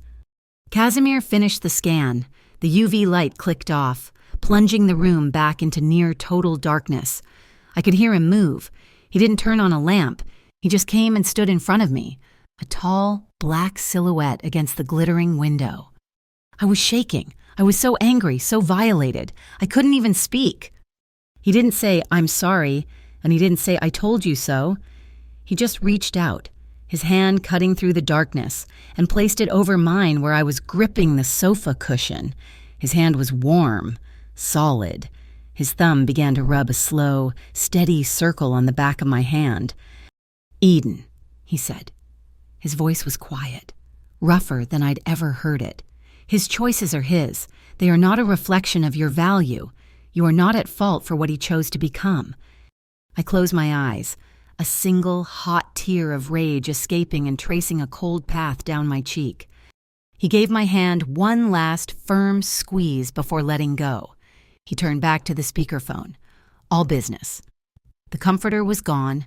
The commander was back. "Oakes, you have the full ledger," he ordered. "I want your digital team to fence those accounts immediately. Freeze the assets, all of them, and graph the network. I want a visual map of every dollar Maura touched, every shell company, every politician, now." "Yes, sir," Oakes replied. The suite was silent, but it wasn't peaceful. Far below us, I could still hear the faint, muffled whoop-whoop of the fire alarms finally winding down. The chaotic noise of the Strip, the city that never sleeps, felt 1,000,000 miles away. Here, in the dark, there was only the low, steady hum of the air conditioner, a sound like a held breath. I was exhausted, the fear for my mom, the adrenaline of the heist, the kiss on the balcony, and now the sick. Final confirmation of Ty's betrayal. It was a wave that had finally crested and broken, leaving me hollowed out. Casimir was standing by the window, a black cutout against the electric city, just watching the lights. He was probably planning his next 10 moves, his mind a steel trap of calculation. I was too tired to sit upright, too tired to keep my shields up. I did it without thinking. I slid across the sofa and leaned against him. I rested my head on his shoulder. His suit jacket was crisp, smelling faintly of the cold night air and that metallic scent he carried. He was solid, immovable. He didn't flinch, he didn't stiffen, he just accepted it. He took my weight. After a long, silent moment, he tilted his head, ever so slightly, and rested it against mine. We just sat there, 2 people in a dark hotel room, surrounded by enemies, 100 floors above a city of illusions. My heart, which had been pounding a frantic rhythm of fear and anger, began to slow. It felt like it was listening, trying to find its rhythm, and it found his. That slow, steady, powerful beat I'd felt in the harbor. Thump, thump. It was the only real thing in the room, and God help me, I felt safe. "The first time my father gave me an order I couldn't follow," he said, his voice a low rumble that vibrated through his chest and into mine. I was 21. I didn't move. I just listened. It was one of our drivers. He'd been with the family for a decade. He was caught skimming from the cash manifests. Not much, maybe $20,000. I waited. "What did he want you to do?" I whispered, my voice muffled against his shoulder. He wanted me to handle it, Casimir said, and I could hear the disgust in his own voice. The old way. Make an example, a lesson in loyalty, to remind everyone what happens when you steal from the family. He shifted, just slightly. I knew the driver. I knew he had 2 kids. I knew his wife was sick. The treatments our company insurance wouldn't cover the experimental protocol. He was stealing to pay her medical bills. So what did you do? I refused, he said.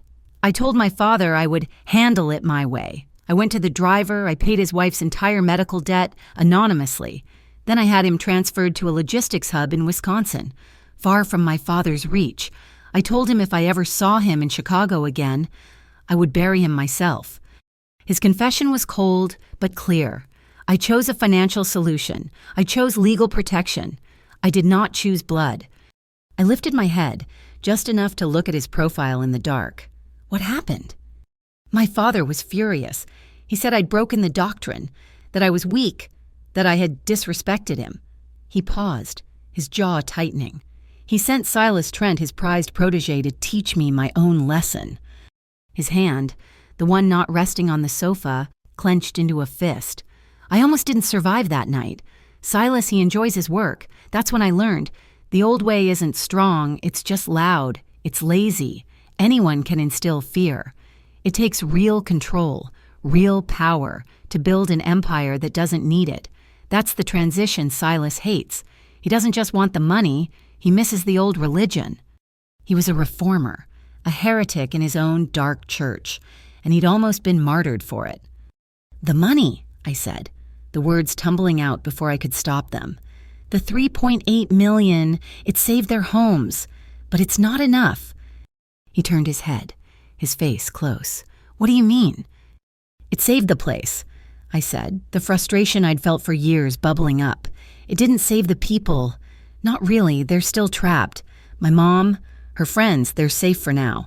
But what about their kids? The kids in that park see guys like Ty Barnes, or they see guys in your crews and they think that's the only way up, the only way to get respect. I pulled away, sitting up, the passion making me forget my exhaustion. I've always had this stupid dream, to open a kitchen, not a restaurant, a training kitchen. Take kids from the neighborhood, the ones who are one bad decision away from ending up on a corner, and teach them a real, marketable skill. How to be a line cook, a sous chef, a baker, how to run books, how to work hard at something clean. I let out a small, bitter laugh. I was going to call it the Juniper Kitchen. Stupid. Right. He stared at me for a long time.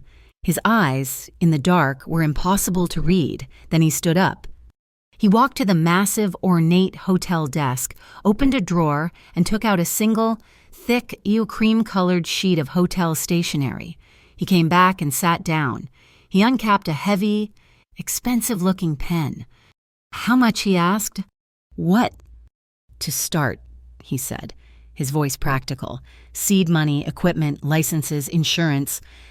I have no idea, I stammered. 100,000, 200,000, Casimir. It's just a stupid idea. It's impossible. He clicked the pen.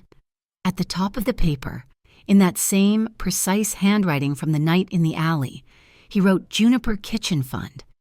Underneath it, he wrote a number, $500,000. He slid the paper and the pen across the table to me. This is your starting budget, he said, his voice flat. It's from my private accounts, not the consortium, mine. I stared at the paper. It wasn't real. You'll run it, he said. He looked at me, his face dead serious. If you make it through this month. My eyes met his. He wasn't offering me a gift. He wasn't trying to buy my affection. He was offering me a future. He was taking my stupid dream, the one I'd whispered to myself in the dark after a long shift, and he was making it real. He was building a new world with me, right on top of the ashes of the old one. It wasn't a poem. It wasn't a diamond. It was a business plan. It was his version of I love you. The secure phone on the table buzzed, a harsh, ugly sound that ripped the moment in two. Casimir's eyes hardened. He tapped the speaker. Oaks. Sir. Oakes's voice was sharp. All business. We have a new problem, a big one. Maura didn't just sell the ledger, she sold your schedule. The MIB just got an emergency warrant. They're raiding the Monarch Exchange. When? Casimir's voice was ice. Tomorrow morning, 8 a.m. sharp. I jumped up, my heart seizing. They'll find everything, the servers, the data from the harbor, Oakes's files. They'll plant evidence, Casimir. This is it. She's checkmated you. I was panicking. I was looking for the exits, but Casimir, he wasn't. He was looking at the piece of paper in my hand, Juniper Kitchen Fund. And he smiled. It wasn't the flicker of interest from the club. It wasn't the slow, dangerous smile from the rooftop. This was a cold, satisfied, terrifying baring of teeth. Oakes, Casimir said, his voice dangerously smooth. Is the warrant signed by a judge, or is it a departmental authorization? Departmental, sir, Oakes replied, signed by the MIB commissioner himself, citing imminent public risk. Maura must have convinced him. Perfect. Casimir breathed. He leaned back on the sofa, the picture of relaxation. Thank you for showing your hand, Maura. I don't understand, I said, my voice shaking. They're coming. At 8 a.m., we have to move the servers. We have to destroy the evidence. Aiden. He looked at me, his eyes glittering with cold fire. 3 weeks ago, I suspected a leak. Maura was the only person besides me who had access to all operational schedules. So, I planted a file, a fake logistics manifest, detailing a problematic shipment that didn't exist. He was a grandmaster. It was bait, he continued, his voice like silk. And I attached a corrupted digital signature file to it, a Trojan horse. The only way for the MIB commissioner to sign that emergency warrant, the only way for him to bypass a judge, was for Maura to personally forward him that exact file as irrefutable proof. He leaned forward. By signing that warrant, the commissioner's office digitally countersigned my corrupted file. She didn't just give them a tip, Eden. She gave them a virus, Oakes. I could hear the frantic, gleeful clicking of keys on the other end. Yes, sir, Oakes said, his voice filled with awe. I see it. The MIB server just authenticated the corrupted signature. My God, sir, they just gave us a backdoor. They just gave us everything. Casimir stood. When they log in at 8 a.m. tomorrow to execute their raid, they won't be seizing my data. They'll be handing me the keys to their entire network. I just stared at him. The man who, 5 minutes ago, had his head resting on mine. The man who had listened to my dream about a training kitchen and funded it on a piece of hotel stationery. He was a reformer. Yes, but he was also a predator.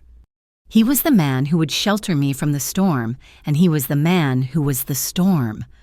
I looked at the cold calculation in his eyes, the ruthless precision of his plan, and I finally understood. He was my weakness, my morality, my principles, my safe little world. They were all bending and warping around this man.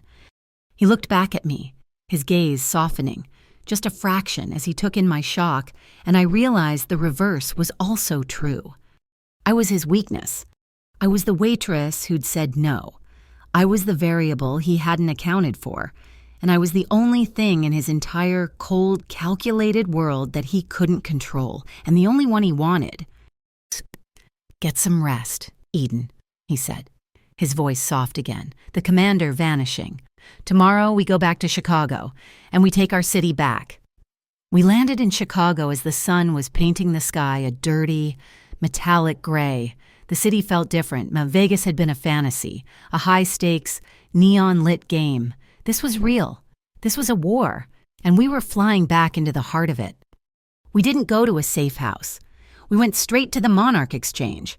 At 7:30 in the morning, the fortress was ours, silent and waiting. The air on the 40th floor was electric, the quiet before a thunderstorm.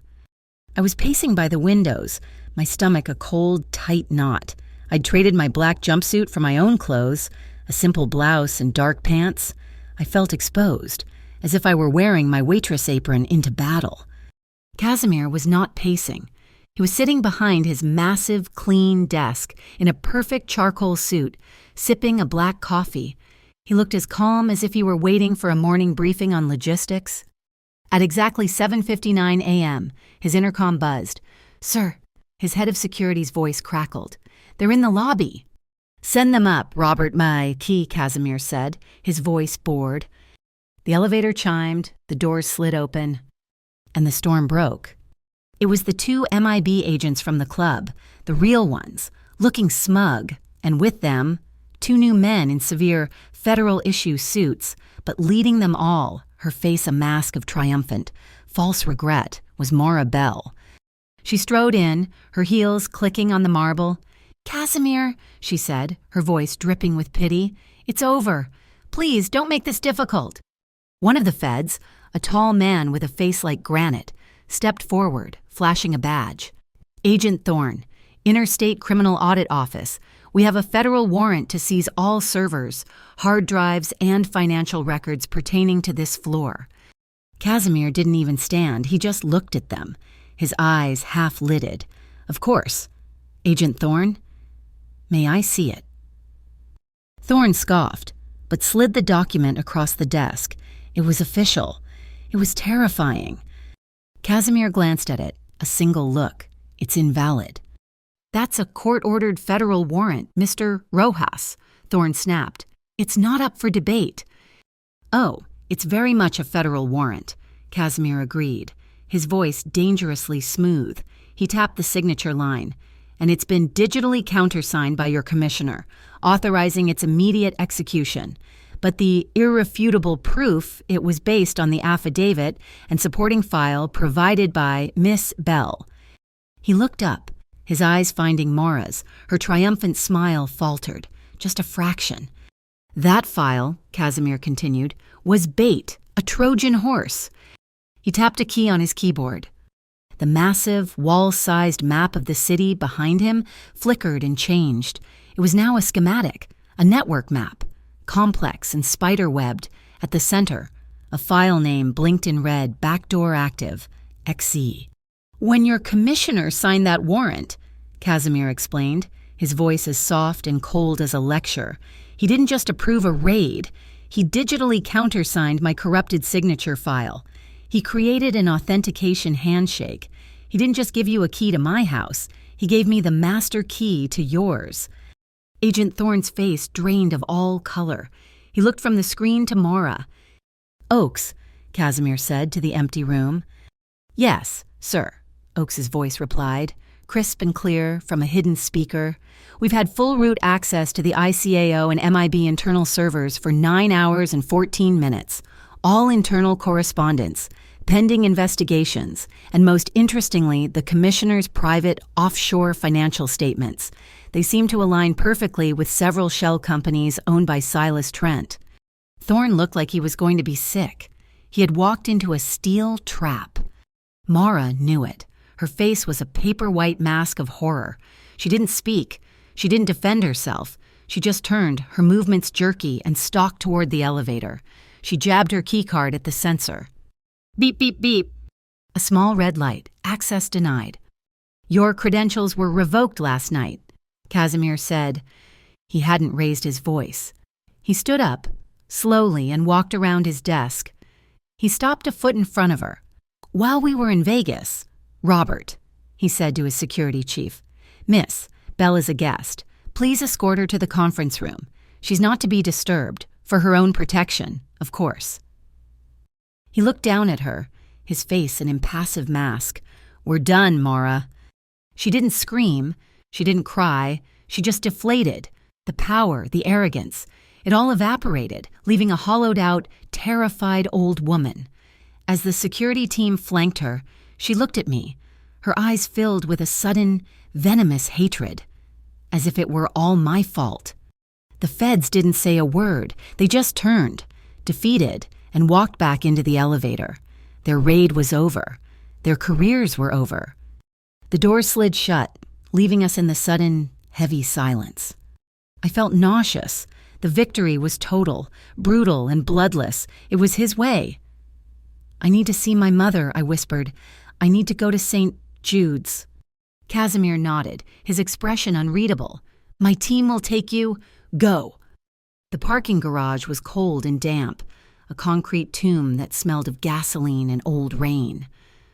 I was walking toward the black Suburban, my footsteps echoing, my head spinning from the cognitive dissonance. The man who had just dismantled the federal government was the same man who'd held my head on his shoulder. Eden. My heart stopped. I knew that voice. He stepped out from behind a concrete pillar, and I barely recognized him. Ty Barnes. He looked like he hadn't slept in a week.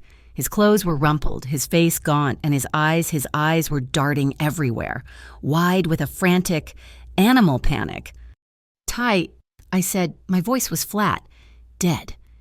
You look amazing, Eden, he stammered, trying a smile that was a painful grimace. Big shot? Corner office? What do you want, Ty? Instantly, Casimir's security team, the 3 men who had been escorting me, fanned out. Their jackets were open, their hands were on their weapons. They were a silent, deadly triangle. But I held up a hand, not to them, to Ty. Stop! I came to help, he said, his voice a desperate, cracking whisper. He held out a small, some black USB flash drive. It's everything, from the SYACT, from the cops who leaned on you, names, files, their informants. It's my way of making it right. An apology. He took a step forward. The security men tensed. You're giving this to me, I asked, my voice laced with ice. Yeah, take it, he pleaded. Give it to Rojas. It'll prove you're with him. He'll see you're loyal. He'll trust you. He'll suspect you. The lie was so transparent, so pathetic. I almost felt sorry for him. This was Mora's fallback, or Silas's, a last desperate attempt to poison the well, plant a virus, a tracker, something. I looked at the drive, then at his terrified, sweaty face. I held out my hand. He practically lunged, placing it in my palm. His skin was cold and clammy. There, he breathed, relieved. We're good, right? Thank you, Ty, I said, my voice soft. I turned to the lead security guard. He, without a word, handed me a small, metallic silver pouch. I dropped the USB drive into it and pressed the Ziploc-style seal. Ty's face collapsed. What's that? I thought you were going to plug it in. It's a Faraday bag, I said, my voice conversational, with a built-in data blocker, standard issue. It lets our tech team analyze the drive in a secure sandbox without it ever touching a live network, to make sure our friends aren't trying to slip us any surprises. I gave him a smile. It was all teeth. Thanks for the apology. It will be analyzed. His face went white. He knew he'd failed.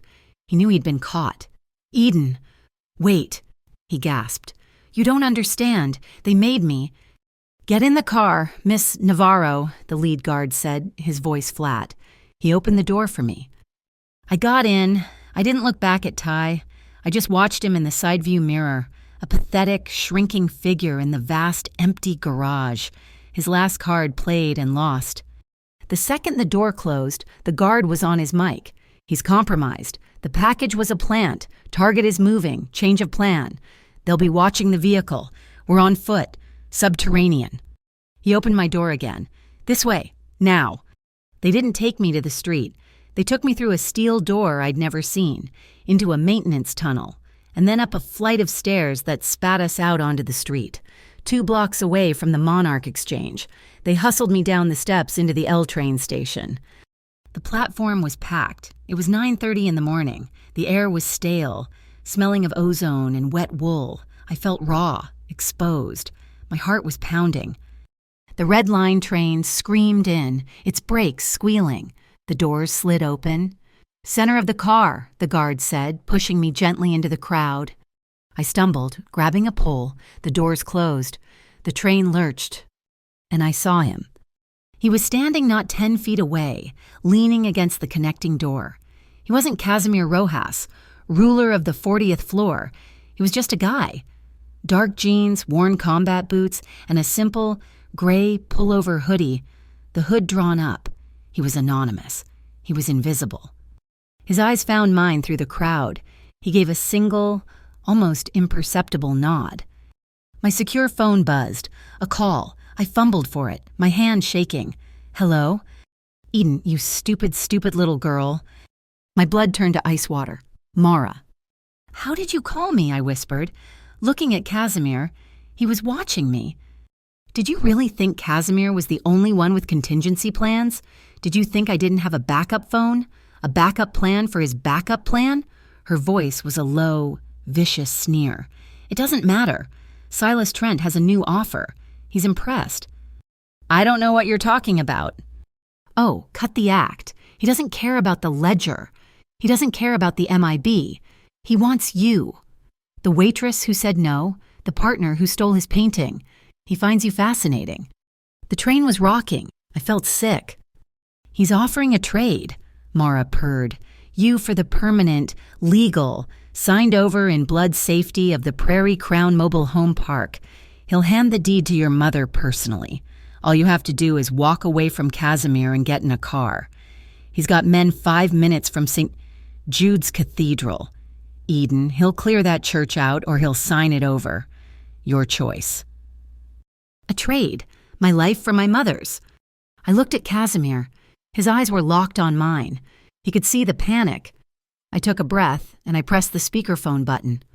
1 hour to decide, Mara's tinny voice echoed, suddenly loud in our small bubble. 1 hour, or he burns the park to the ground, with your mother's safe house right along with it. Tick-tock, little girl. The call ended. Casimir's face was no longer human. It was stone. He didn't move, but his team, the men standing around us, suddenly started murmuring into their wrist mics, recording, tracing. The train screamed into the Kermack Chinatown station. Off, Casimir said. His voice was a growl. He grabbed my hand, not a gentle hold, a steel grip.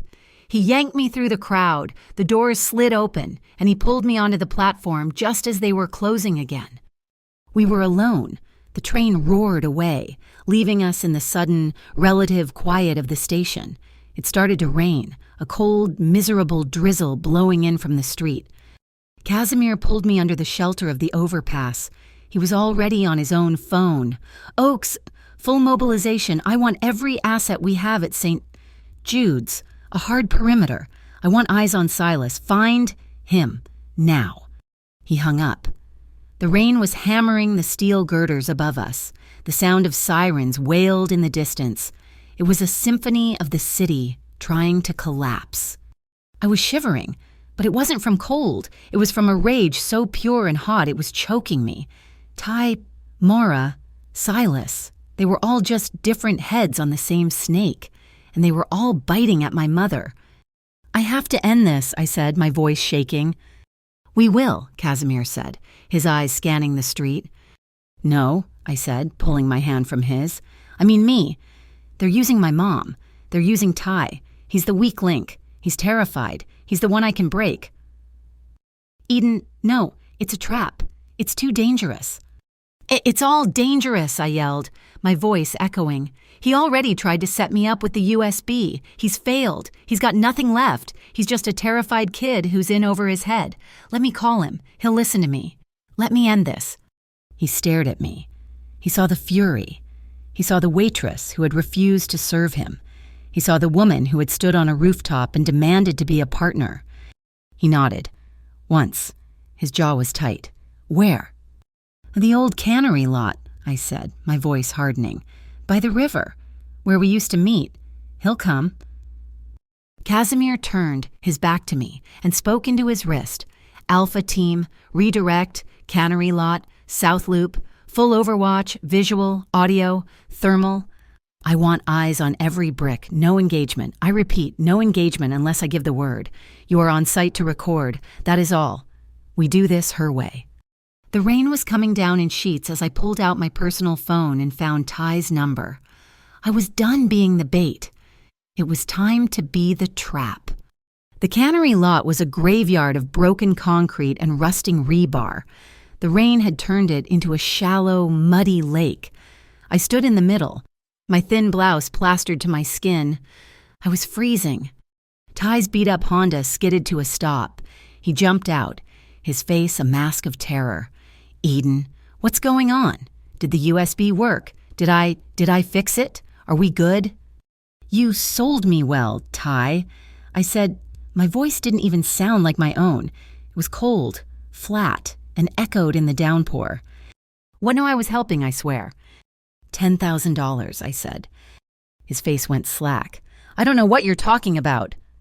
$10,000, sigh, I repeated, walking toward him. From Maura Bell, in exchange for my mother's address, in exchange for setting me up with the C-Act, and in exchange for that USB you just gave me. I reached into my pocket and pulled out a single, folded piece of paper.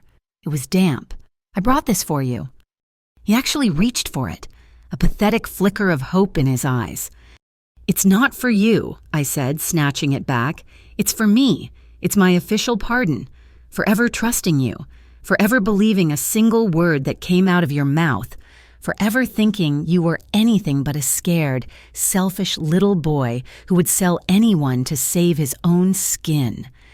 Eden, please, he whimpered, sinking to his knees in the mud. They said they'd pin a dealing charge on me. Maura, she had evidence. She said she'd make it go away. I didn't have a choice.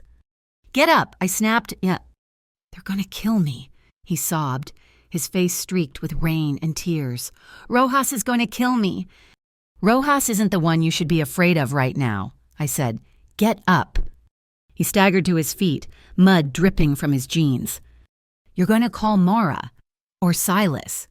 Whichever one is holding your leash, you're going to tell them that I'm terrified, that the raid on the Monarch was a bust, and I know I'm next. You're going to tell them I have the real microdot ledger, the one I stole in Vegas. Tell them I'm ready to trade, tonight. What, no, Eden? They'll know I'm lying. You're a fantastic liar, Ty, I hissed. You lied to me every day for 2 years. Now you lie for me. You tell them I'll meet them at the Pullman rail yard, midnight, with the delivery. You tell them I'm coming alone. You tell them I want my mother safe, and I want out. He was trembling so hard he could barely hold his phone, but he made the call. His voice was a shaky, terrified mess. He sounded exactly like a man selling out his ex-girlfriend to save his own life. He was perfect. He hung up. Done, he whispered, his eyes hollow. Midnight, the Pullman yard. They bought it. They said to come alone, or your mother. Good. I turned and started to walk away. Eden, wait, he cried out behind me. What about me? What happens to me now? They're going to kill me, and Rojas is going to kill me.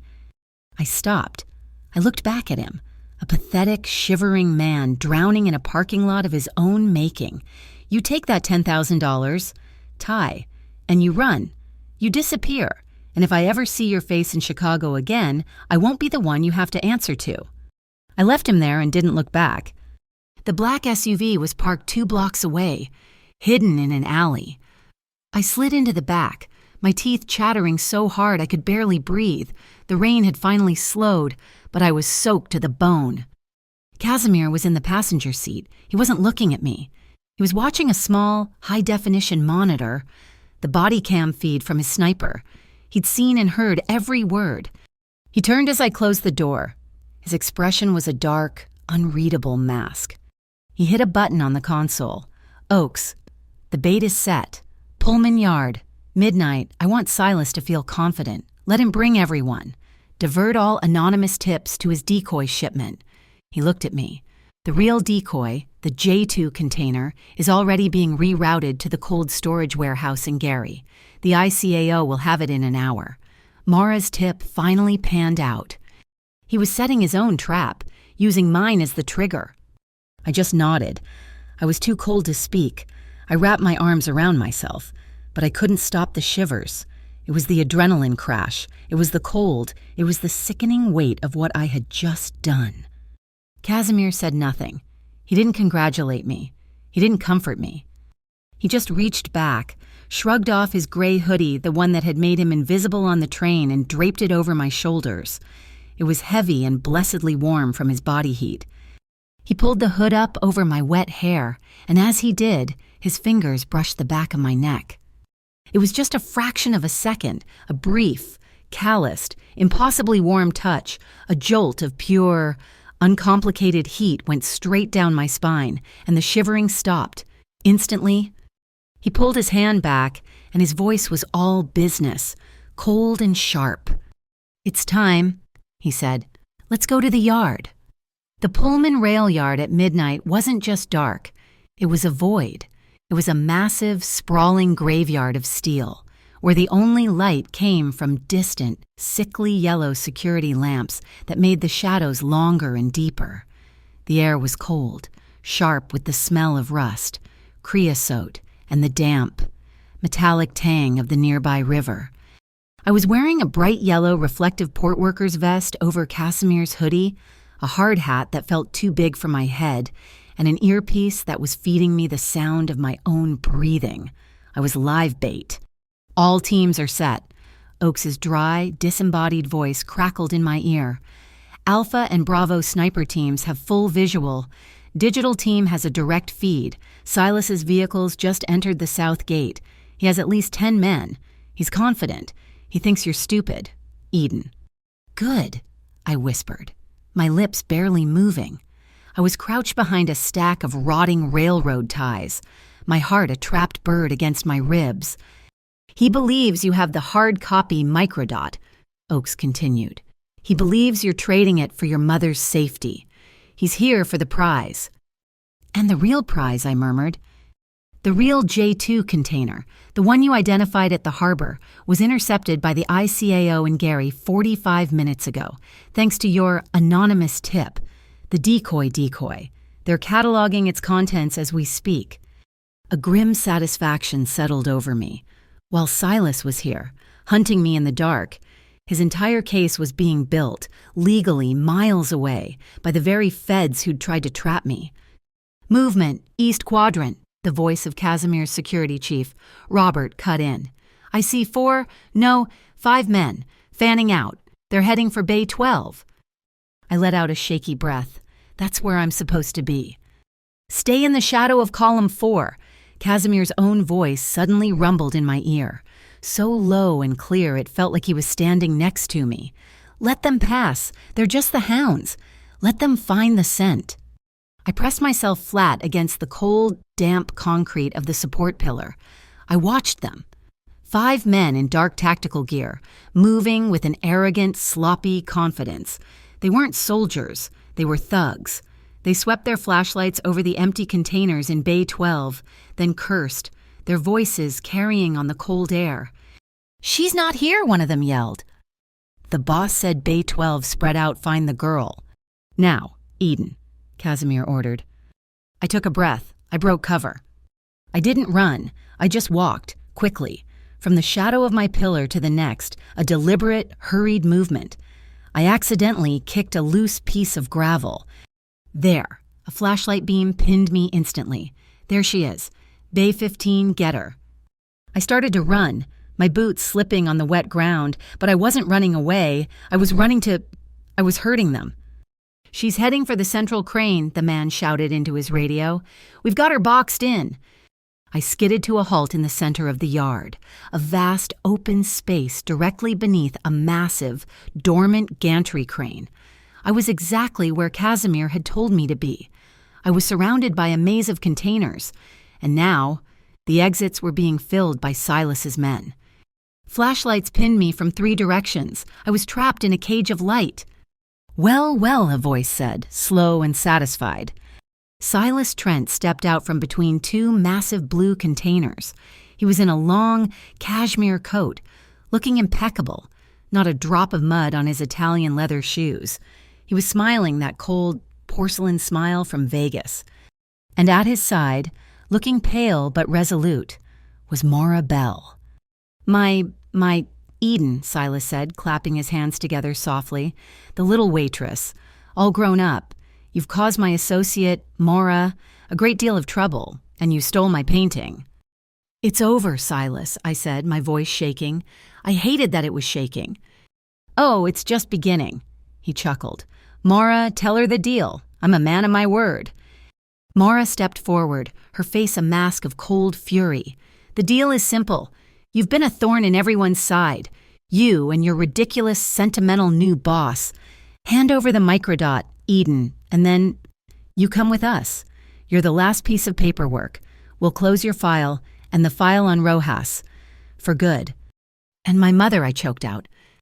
The mobile home park will be signed over to the residents' co-op by morning, Mara said, her voice dripping with false sincerity. A trade. Your compliance for her safety. It's a generous offer. Silas is very accommodating. I looked at Silas. He was just watching me, his eyes glittering, like a collector admiring a new, rare butterfly he was about to pin to a board. I stood up straight. I took a deep breath, the cold air burning my lungs, and I looked past them, into the shadow of the crane's massive leg. You can come out, Casimir, I said, my voice loud and clear. Silas and Mara both turned, their confidence faltering for the first time. Casimir stepped out of the shadow. He wasn't in a suit. He was in the same dark hoodie and jeans from the rain, a ghost in his own battlefield. He stopped about 10 feet behind me, leaving the open space, the no man's land, to me. He was keeping his promise. He was my partner, not my owner. Touching, Silas sneered, recovering. The king and his pawn, a little late to save her. Casimir, my men have this yard locked down. You have nowhere to go. I laughed. It was a harsh, ugly sound. You still don't get it, do you? I reached to the harness on my vest, where a small bullhorn was clipped. I clicked it on. The electronic whine made Silas wince. Your warrant, Mara, my voice boomed, echoing off the steel walls of the containers. The one you used to raid the Monarch. It was based on a fraudulent file. It's void. Mara's face twitched. And this, I yelled, patting my pocket, the microdot, the ledger you're all so desperate to get, it's worthless. It's just a copy. Liar, Silas snapped. The real ledger, I continued, my voice soaring with a terrifying, cold power. Wasn't on the microdot. You idiots, it was the microdot. We uploaded the entire decrypted file 3 hours ago to an open-source, blockchain-based public ledger.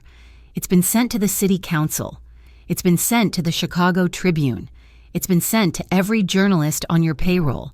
And every journalist who isn't, it's public. Your entire shadow economy. All your secret accounts, they're all right there for the whole world to see. Checkmate. Silas's face went from smug to confused to furious. The press. You think I can't buy the press? I own the press. I own this whole goddamn city. But you don't own the money anymore. Casimir's voice. He hadn't used the bullhorn. He didn't need to.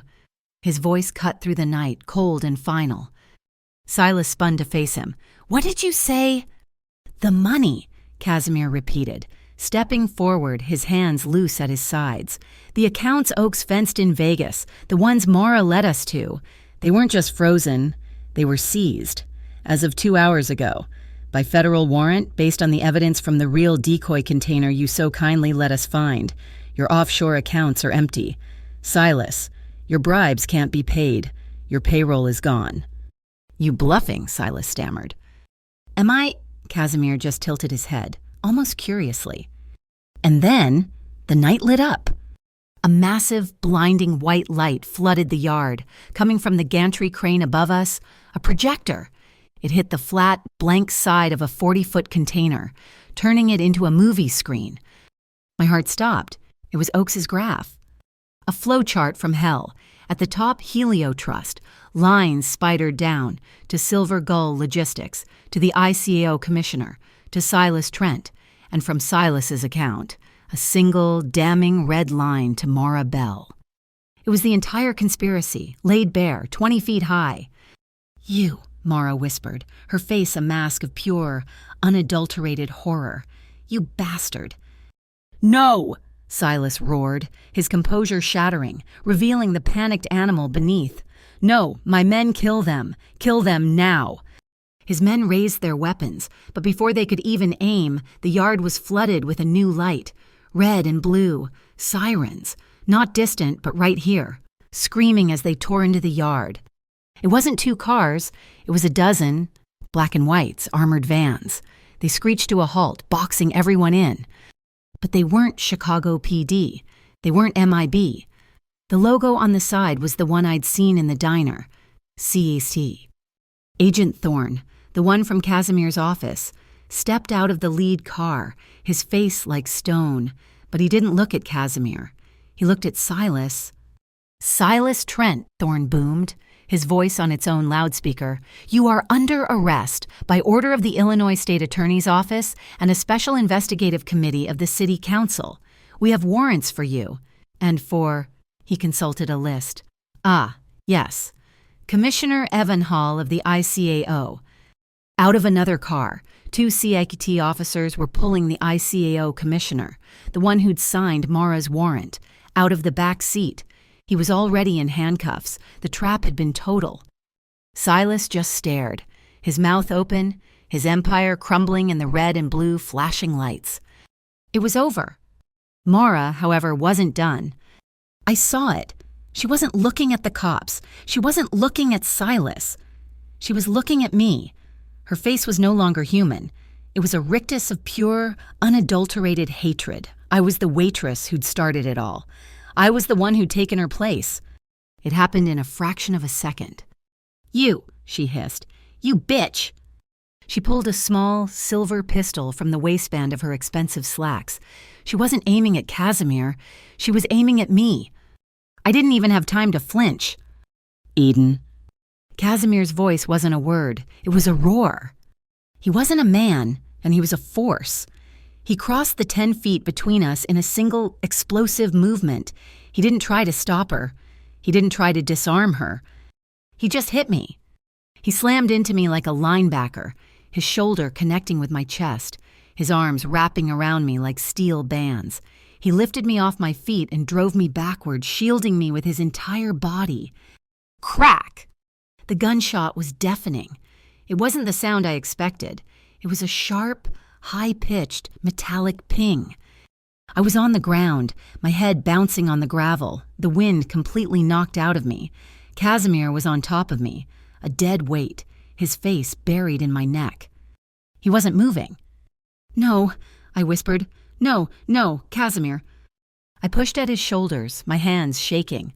"Casimir." The yard had gone utterly silent. Then, a dozen shouts. "Gun drop it now!" Casimir's men, Robert and 2 others, were on Mara in an instant. They didn't hit her. They just enveloped her. One man grabbed her wrist, twisting it until the gun clattered to the pavement. The other 2 pinned her arms, a clean, efficient, non-violent takedown. She was subdued in less than 3 seconds. "Casimir, talk to me," I was screaming, my voice raw. I was pushing at his face, my hands coming away dry. He groaned. He lifted his head, his eyes wild and unfocused for a single, terrifying second. "You're okay," he rasped. "Me." I was hysterical. "Are you okay? Where did it hit?" I grabbed the back of his hoodie, pulling him closer, my hands running over his back, his shoulders, his head. He was solid. He was warm. He was fine. I looked over his shoulder. In the steel wall of the container we'd fallen against, right at the level of his heart, was a fresh, puckered silver hole, the bullet. It had missed him by inches. It had hit the metal. "I'm here." He said it, his voice thick. He didn't try to kiss me. He just brought his forehead down to rest against mine. His skin was hot. His breath was coming in ragged, painful gasps. His heart, the one I could feel through his hoodie, was a frantic, wild drum. He was shaking, or I couldn't tell. We just stayed there, breathing, on the cold, wet gravel, in a circle of flashing red and blue lights, in front of an audience of cops. I didn't care. He was here. He was alive. It was the only thing in the world that mattered. My secure phone, the one in my vest pocket, buzzed. It was pressed between our chests. I fumbled for it, my hands still slick with adrenaline. I pulled it out, a text. From a number I didn't recognize, but I knew who it was. "I'm gone. I'm sorry. Don't look for me." "Ty." I stared at the screen. I felt nothing. Not anger, not pity, just a vast, cold emptiness. He was a ghost. He was gone. Casimir, still breathing hard, looked down at the screen. He read the message. His jaw tightened. He looked up at Robert, his security chief, who was standing over us, waiting for orders. Casimir just shook his head, once. He was letting him go. He was choosing, once again, not to pursue, not to shed blood. He was letting the past go. Robert nodded and turned to go coordinate with the CACT agents. The freight yard was a different place now. It was no longer a battlefield. It was a crime scene.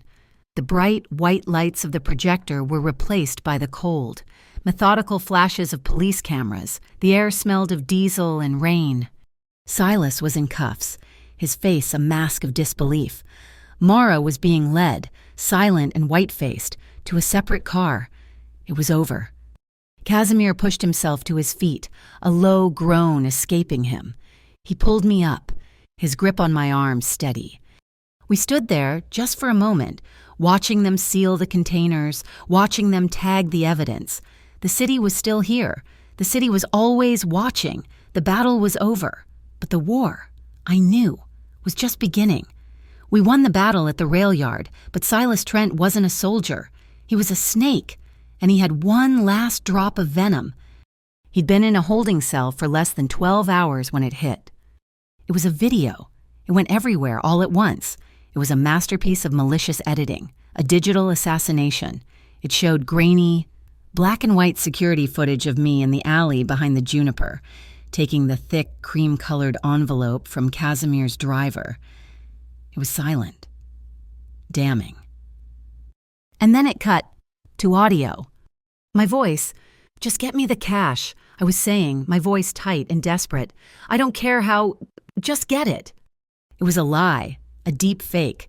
It was audio stitched together from a dozen different phone calls, probably pulled from Ty's old, backed up to the cloud voicemails. It was my voice, but it was Silas's words. The narrative was simple and deadly. I hadn't been a victim. I was a shakedown artist.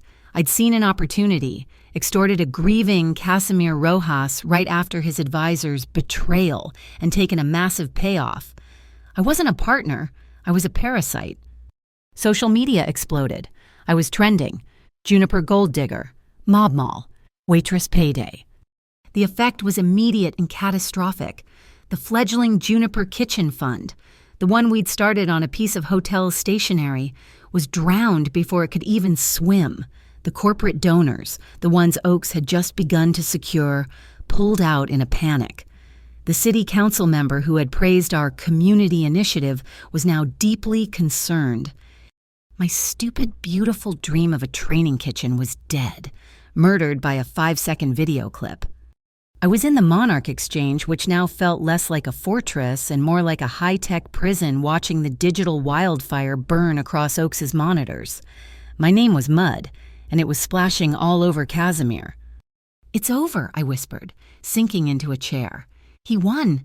He didn't even have to fire a shot. He just posted." Casimir walked into the conference room. He'd been in a meeting with a new team of criminal lawyers for hours. He looked exhausted. He looked at the screens, at the venom, at my name being dragged through the digital gutter. He walked over to the main terminal and shut it all down. The screens went black, reflecting our two small figures in the vast, dark room. "No," he said, his voice quiet, but with that familiar, cold steel beneath it. He came and stood in front of me. "There is one move left, mine." "What move?" I said, my voice hollow. "You can't unrelease a video. You can't unpoison the well." "I can," he said. "I'll hold a press conference. I'll release a statement. I'll tell them the truth, or a version of it. I'll say that I suspected a leak from within my organization, Mora. I'll say that I hired you, as a private, undercover operative, to pose as a consultant, to help me find the source of the leak and expose Silas Trent. I'll say that the money, the payoff, was your operational budget." He knelt in front of me, his eyes locked on mine. "I'll paint you as a hero, Eden, a protected whistleblower. I'll give Oaks's team the full backing of the consortium to validate the story. I will take all the heat. The illegal investigation, the wiretaps, the back alley deals, it all becomes mine. My methods, You were just a brave civilian helping me. You walk away clean. Your name is cleared. The Juniper Kitchen is funded. You're free. It was the perfect solution. It was clean. It was noble. He would take the public hit, paint himself as a rogue vigilante, and I would be the innocent, brave waitress who helped him. It was also a lie. I looked at him, at this man who had offered me his coat, his body as a shield, and now his entire reputation. No, I said. His eyes widened, just a fraction. You're not my shield, I said, my voice shaking, but gaining strength.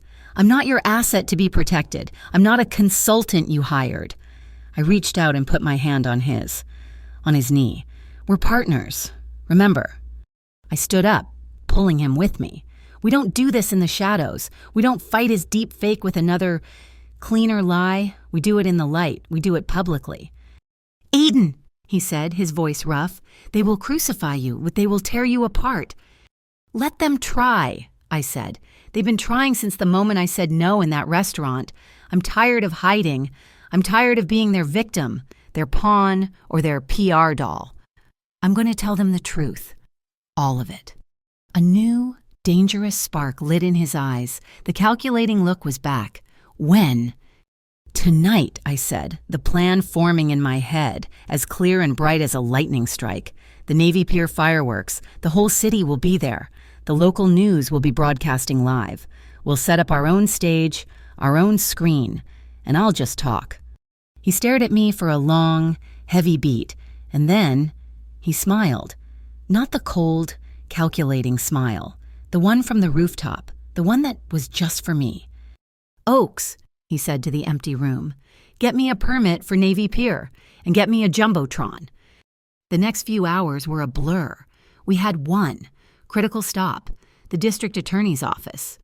Maura Bell was in a drab, windowless interrogation room, wearing an orange jumpsuit and no makeup. She looked 100 years old. You want my full cooperation, she croaked, staring at me, Oaks, and the two assistant DAs. You want me to roll on Silas's entire network, the politicians, the offshore banks, the real dirt? That's the deal, Maura, the DA said. Maura laughed, a dry, rattling sound. The microdot you found, that was his corporate ledger, his real power, the way he moved his cash, it was brilliant. He didn't use banks, he used kids. My stomach clenched. What? Runners, Maura said, a cruel, smug look on her face. Disaffected kids from the suburbs, rich kids from private schools, kids who were invisible. He'd have them pick up packages, duffel bags full of cash and drop them. He paid them in designer sneakers and high-end electronics. They thought it was a game. He was using dozens of them, all under the age of 18, all untraceable, and all now completely compromised. Their faces are all over his private servers. He owned them. She was trying to hurt me. She was showing me how deep the rot went, that this wasn't just about mobsters, but about children. I stood up. Stop! Everyone looked at me. Oaks, I said, my voice shaking with a cold, clear rage that eclipsed everything else. Tell the district attorney, right now, our deal has a new term. I looked at the DA. I don't want their names. I don't want their faces. I don't want a single one of those children's lives ruined. Their records are sealed. Their images are scrubbed from every piece of evidence. They are to be treated as victims of coercion, not co-conspirators. That is my price for Maura's testimony. We protect them, all of them, or there is no deal. Maura's smug look vanished. I had taken her last, cruel card and turned it into a shield. The DA looked at Oaks, who just nodded. Those are our terms, Oaks said. The DA sighed. Agreed. We'll grant them all immunity and seal the files. I walked out. I'd done what I could. The rest was up to the lawyers. Navy Pier was a sea of people. The wind off Lake Michigan was brutal, whipping my hair across my face. It was cold, loud, and terrifying. The smell of popcorn, diesel from the tour boats, and the faint, sulphurous tang of fireworks filled the air. Our stage was small, set up near the giant Ferris wheel. Behind us, a massive jumbotron, the kind they use for rock concerts, was dark, waiting. Casimir stood next to me. He was in a simple dark pea coat, invisible. He looked like any other man, waiting for the show to start. "The local news affiliates are here," Oak said in my earpiece. "They've tapped into our video feed. They think you're going to issue a retraction, an apology. You're live, citywide, as soon as the fireworks begin." My hands were shaking so hard I couldn't feel my fingers. I was going to be sick. "I can't do this," I whispered, my teeth chattering. "Casimir, I can't. They're all looking at me." He stepped in front of me, blocking the wind, blocking the crowd. He put his hands on my shoulders. "Yes, you can." He reached into his pocket and pulled out a sleek, black, professional-grade microphone. "This will cut the wind noise," he said. He held it out to me, and I saw it. His hand, his strong, steady, surgeon-like hand, the hand that had held a pen and funded my dream, the hand that had held mine in a dance. It was trembling. Just a slight, high-frequency vibration. He wasn't scared for himself. He was terrified for me. He saw me notice. He clenched his fist, then opened it again. "Eden," he said, his voice a low, rough whisper that was only for me. "If this breaks wrong, if they turn on you, I have a car at the end of the pier. Robert is waiting. I will have you out of here in 30 seconds. I don't care about the pier. I don't care about the consortium. I will get you out." He was offering me an escape, one last time. I looked at his shaking hand, and my own fear, it just vanished. It was replaced by a warm, solid certainty. I put my hand over his, steadying it. I took the microphone. "I'm not running, Casimir." Boom! The first firework exploded, a massive concussion of sound that echoed off the skyscrapers. A shower of green and gold fire lit up the sky. "You're on," Oak said in my ear. Casimir stepped back, his face a mask of agonizing tension. I turned to the crowd. My face was on the jumbotron, 50 feet high. I raised the microphone. "My name is Eden Navarro," I said, my voice booming over the speakers, clear and steady, cutting through the wind. "A few weeks ago, I was a waitress at the Juniper and Brass, and I did something unusual. I refused to serve a powerful man, Casimir Rojas." A murmur went through the crowd. The fireworks were still booming, but people were turning, listening. "That night," I continued, my voice gaining strength, "he made me an offer, a job. For 30 days, he offered me $3 million, $800,000. The crowd gasped. This was it, the money. "And the video you all saw today, it's true. I took it." Another, sharper inhale from the crowd. I could hear the whispers. "Gold digger." I knew it. "I took it," I repeated, "because it wasn't for me. It was the exact price to stop a predatory equity fund called Prairie Crown Capital from foreclosing on the mobile home park where my mother lives. It was the price to save her home and the homes of 200 other families." The jumbotron behind me flickered to life. It wasn't my face anymore. It was a document, a bank transfer. $3,800,000. And then, the next document, the deed transfer, not to Eden Navarro, to the Prairie Crown Residents Cooperative. "I took that money," I said, my voice starting to shake, but with passion, not fear, to buy their freedom. I signed a 30-day contract to be a consultant as a condition of that deal. I used my skills to help him find a network of corruption in this city that was rotting it from the inside, a network run by Silas Trent, the man who released that fake video of me. The screen changed again. The flowchart, Heliotrust, Silas Trent, Morabelle. The crowd was silent. The only sound was the thump, thump, thump of the fireworks exploding over the lake. "I'm not a criminal," I said, my eyes finding the camera lens. "I'm not a gold digger. I'm just a woman who was given an impossible choice, and I chose to save my family." The screen went black, then a new video, a grainy, handheld cell phone video. An old woman with a walker, her face weathered and kind. It was Mrs. Sanchez, my mom's neighbor. She was crying, looking at the camera. "She did it," the old woman wept, her voice thick. "Eden, she saved us. She saved our home. God bless that child. She saved us all." I couldn't hold it back. A sob caught in my throat. The tears were hot, instant, blurring the lights of the crowd. I lowered the microphone. I had said my piece. I felt, rather than saw, Casimir step up behind me, and he didn't touch me. He didn't speak. He just stood there, a silent, solid presence at my back, letting me have my moment, whether I broke or stood tall. Boom! A massive red and white chrysanthemum exploded, bathing us in light. Liar! A man's voice, from the crowd. Mob wife, she's lying, she's one of them. A small group of men, too organized to be random, started shoving, trying to surge toward the stage. Chaos. Silas's last, pathetic attempt. But before they could take 2 steps, a wall of people I hadn't even noticed materialized in front of them. Plain clothes. Calm, efficient, strong. They looked like tourists, like dads, like college students, and they formed a perfect interlocking barrier. It was the CAC. They didn't draw weapons.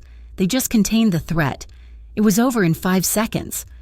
The final crescendo of fireworks erupted, a deafening, glorious, non-stop explosion of color and sound. The sky was on fire. I was shaking, the tears streaming down my cold cheeks. I turned. Casimir was standing right there, his face wrecked with an emotion I couldn't name. Pride, terror, relief. I didn't think.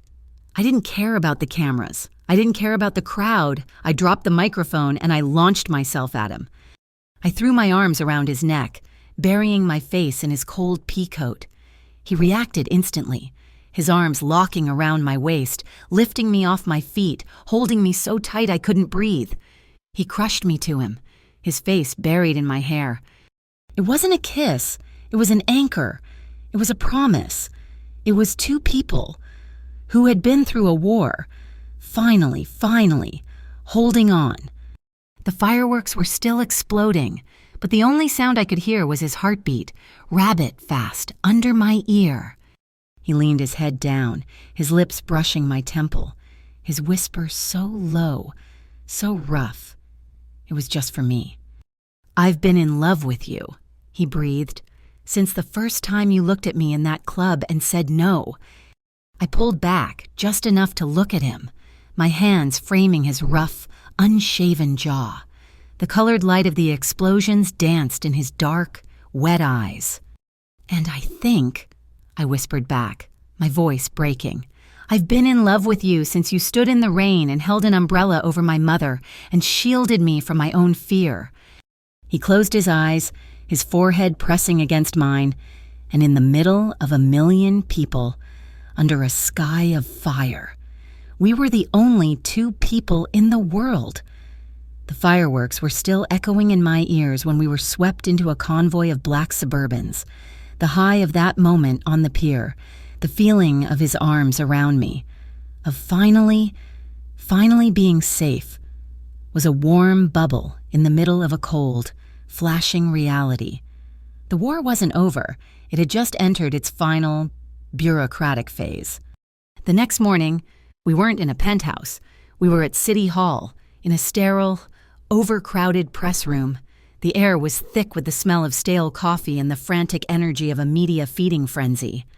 Agent Thorne of the CAC, the man who'd looked so defeated in Casimir's office, was at the podium, his face grim and victorious. He announced the immediate, full-scale arrest of Silas Trent and 12 of his associates, including a sitting city council member and the now-disgraced ICAO commissioner. He announced the permanent and immediate dissolution of the Metropolitan Integrity Bureau, citing systemic corruption and gross violations of the public trust. It was a clean sweep. A reporter from the Tribune shouted the question everyone was waiting for. "Agent Thorne, what about Casimir Rojas? He was at the center of this. Is he next?" The room went silent. I was standing in the back, behind a pillar, my heart hammering. Oakes, in a crisp, simple blue suit, stepped to the microphone. He looked like the overworked accountant I'd first met, not a mob lawyer. "Mr. Rojas has been a cooperating witness in this investigation from the beginning," Oakes said, his voice dry and steady. "He was the primary target of Mr.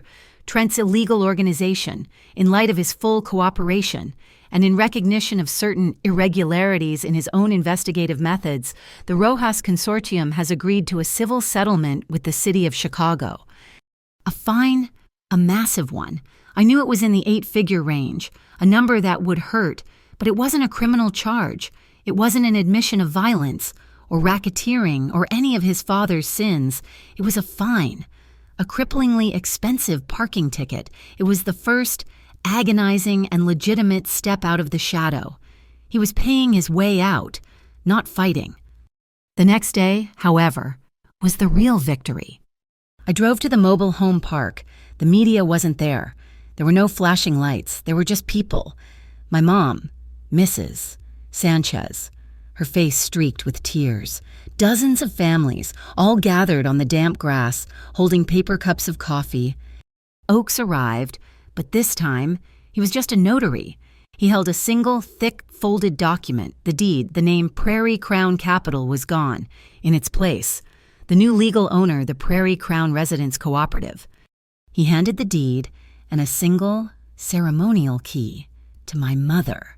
She had been elected the first board president. She took the key. She looked at it, then at me. And she didn't just cry, she broke.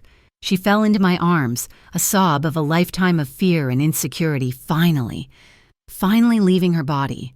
You did it, Mija. She wept into my shoulder. You're safe. We're safe. I just held her. I'd saved them. The $3,800,000 had done its job. It was clean. The world settled. The trials were fast-tracked. Maura Bell, in exchange for her full testimony, the testimony that had protected the underage kids Silas had used as runners, received a suspended sentence. A week later, a letter arrived at the Monarch Exchange. It was on thick, expensive stationery. Her handwriting was sharp, precise, and angry. It wasn't just an apology. It was a confession. She wrote about her terror, the terror of being replaced by me, a waitress. The fear of Casimir's new direction, of him going soft, of him erasing his father's legacy and, with it, her entire life's work. She'd been terrified of becoming obsolete. I stared at the letter, thinking of her face in the rail yard, the gun in her hand, the hatred in her eyes. I didn't write back. Not a letter. I took a simple postcard, a picture of the Chicago skyline. I wrote 4 words. I've chosen to forgive. I won't forget. And I let her go, too. The Juniper Kitchen Fund, which had been pronounced dead by the media, was resurrected. After my speech at the pier, the donations hadn't just returned. They'd flooded in. We had enough to get started. We didn't rent a fancy downtown space. We took over a defunct 24-hour diner in Pilsen, right under the shadow of the L train, the steel girders rattling the windows every 5 minutes. The grand opening was pure, unadulterated chaos. We had our first-class 12 teenagers, ranging from 16 to 19. They were tough. They were suspicious.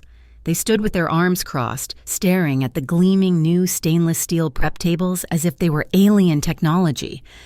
I was in the back, overwhelmed, my chef's jacket already stained, trying to figure out why the industrial dishwasher was belching a mountain of suds onto the floor.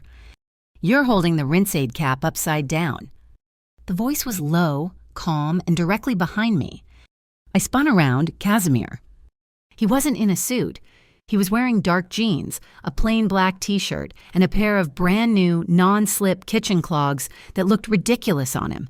He looked normal and totally out of place. What are you doing here?" I stammered, wiping foam off my arm. He took the small plastic cap from my hand, turned it right side up, and slotted it into the machine. The suds subsided. "I'm a silent partner. Remember?" he said, his lips twitching. "That small, rare smile? I'm here to oversee my investment."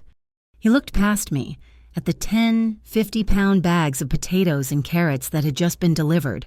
"Where do those go?" "In the walk-in," I said, stunned, "but they have to be peeled and washed." He just nodded. He didn't call for anyone. He didn't issue an order. He just walked over, picked up a 20-pound sack of potatoes, hauled it to the massive steel prep sink, and turned on the water. He picked up a peeler. He was awful at it. He was clumsy, splashing water on the floor, taking off huge chunks of potato with every stroke. He was the most powerful man in Chicago, the man who had just dismantled a federal-level conspiracy, and he was peeling potatoes in my kitchen, and he was terrible at it. He looked up, saw me watching him, and gave a small, self-conscious shrug. I'm better with ledgers. I just laughed. I grabbed a peeler and stood next to him, our shoulders bumping. He wasn't the boss. He wasn't a shadow. He was just Casimir, and he was here, helping me. That night, he took me away. He didn't take me to a penthouse. He didn't take me to Vegas. He drove us 3 hours north, to a small, simple cabin made of dark wood, hidden in the dunes on the shore of Lake Michigan. There was no one for miles. The wind was a low, gentle hum, and the only sound was the rhythmic shush of the lake on the shore. We were sitting in front of a small, crackling fireplace. The tension, the electricity that had been between us since the first night it was here. But the adrenaline was gone. The fear was gone. There were no snipers, no cameras, no audience. There was just us. He didn't lunge. He didn't grab me. He just reached out in the warm, flickering light and took my hand. He laced his fingers with mine. "Eden," he said, his voice rough, thick with an emotion he wasn't hiding. "I'm here," I whispered. The kiss, when it finally came, was the no rush he had promised on that Vegas balcony. It was slow. It was a question. It was a discovery. It wasn't the frantic, desperate claiming of that night. It was tender. His lips were soft, his hand moving from my jaw to cup the back of my neck, his fingers warm against my skin. Every touch was a question. Every movement was telegraphed, giving me the space to say no, to stop. His other hand rested on my waist, a solid, grounding pressure over my sweater. He just held me, and he waited. I leaned in, my own hands coming up to rest on his chest, feeling that steady, solid, familiar heartbeat. It was calm, and so was mine. I kissed him. It was a quiet promise, a surrender, not to him, but to this, to us. The rest of the night wasn't about a frantic, passionate explosion. It was about the slow, steady, breathtaking relief of finally being safe. It was about shared breath in the quiet dark. It was about the warmth of his skin, the low, murmured words of respect, of consent. It was about the laughter that came after, a shared, giddy sound of two survivors who couldn't believe they'd made it. I woke up the next morning to the smell of coffee and the gray light of the lake. I was wrapped in a blanket, and he was at the small kitchen table, working. He slid a document across the table to me. It wasn't a spreadsheet. It was a bound, professional proposal. On the cover, it read the Rojas Transparency Playbook, a 10-year plan.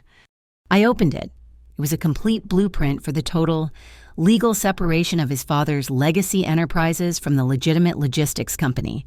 It detailed voluntary, periodic public audits. It was a map to a clean empire. I looked at the cover again, and at the bottom, in small, crisp type. Authored by Casimir Rojas and Eden Navarro. My breath caught. Co-author. "You're the head of community relations, aren't you?" he said, not looking up from his coffee. "And my partner, I assumed you'd want final approval." I went back to the Juniper and Brass one last time.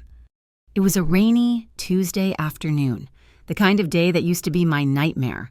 The restaurant felt small. Mark, the manager, saw me walk in. His face went pale, then red. "Miss Navarro Eden, welcome. I am so sorry about everything." "It's okay, Mark," I said, and I meant it. I smiled, and I held up a clipboard. "I'm not here for a shift. I'm here to book your Friday night music." He blinked. "What?" "The Juniper Kitchen is partnering with a youth music program. My kids will cater the late-night appetizers.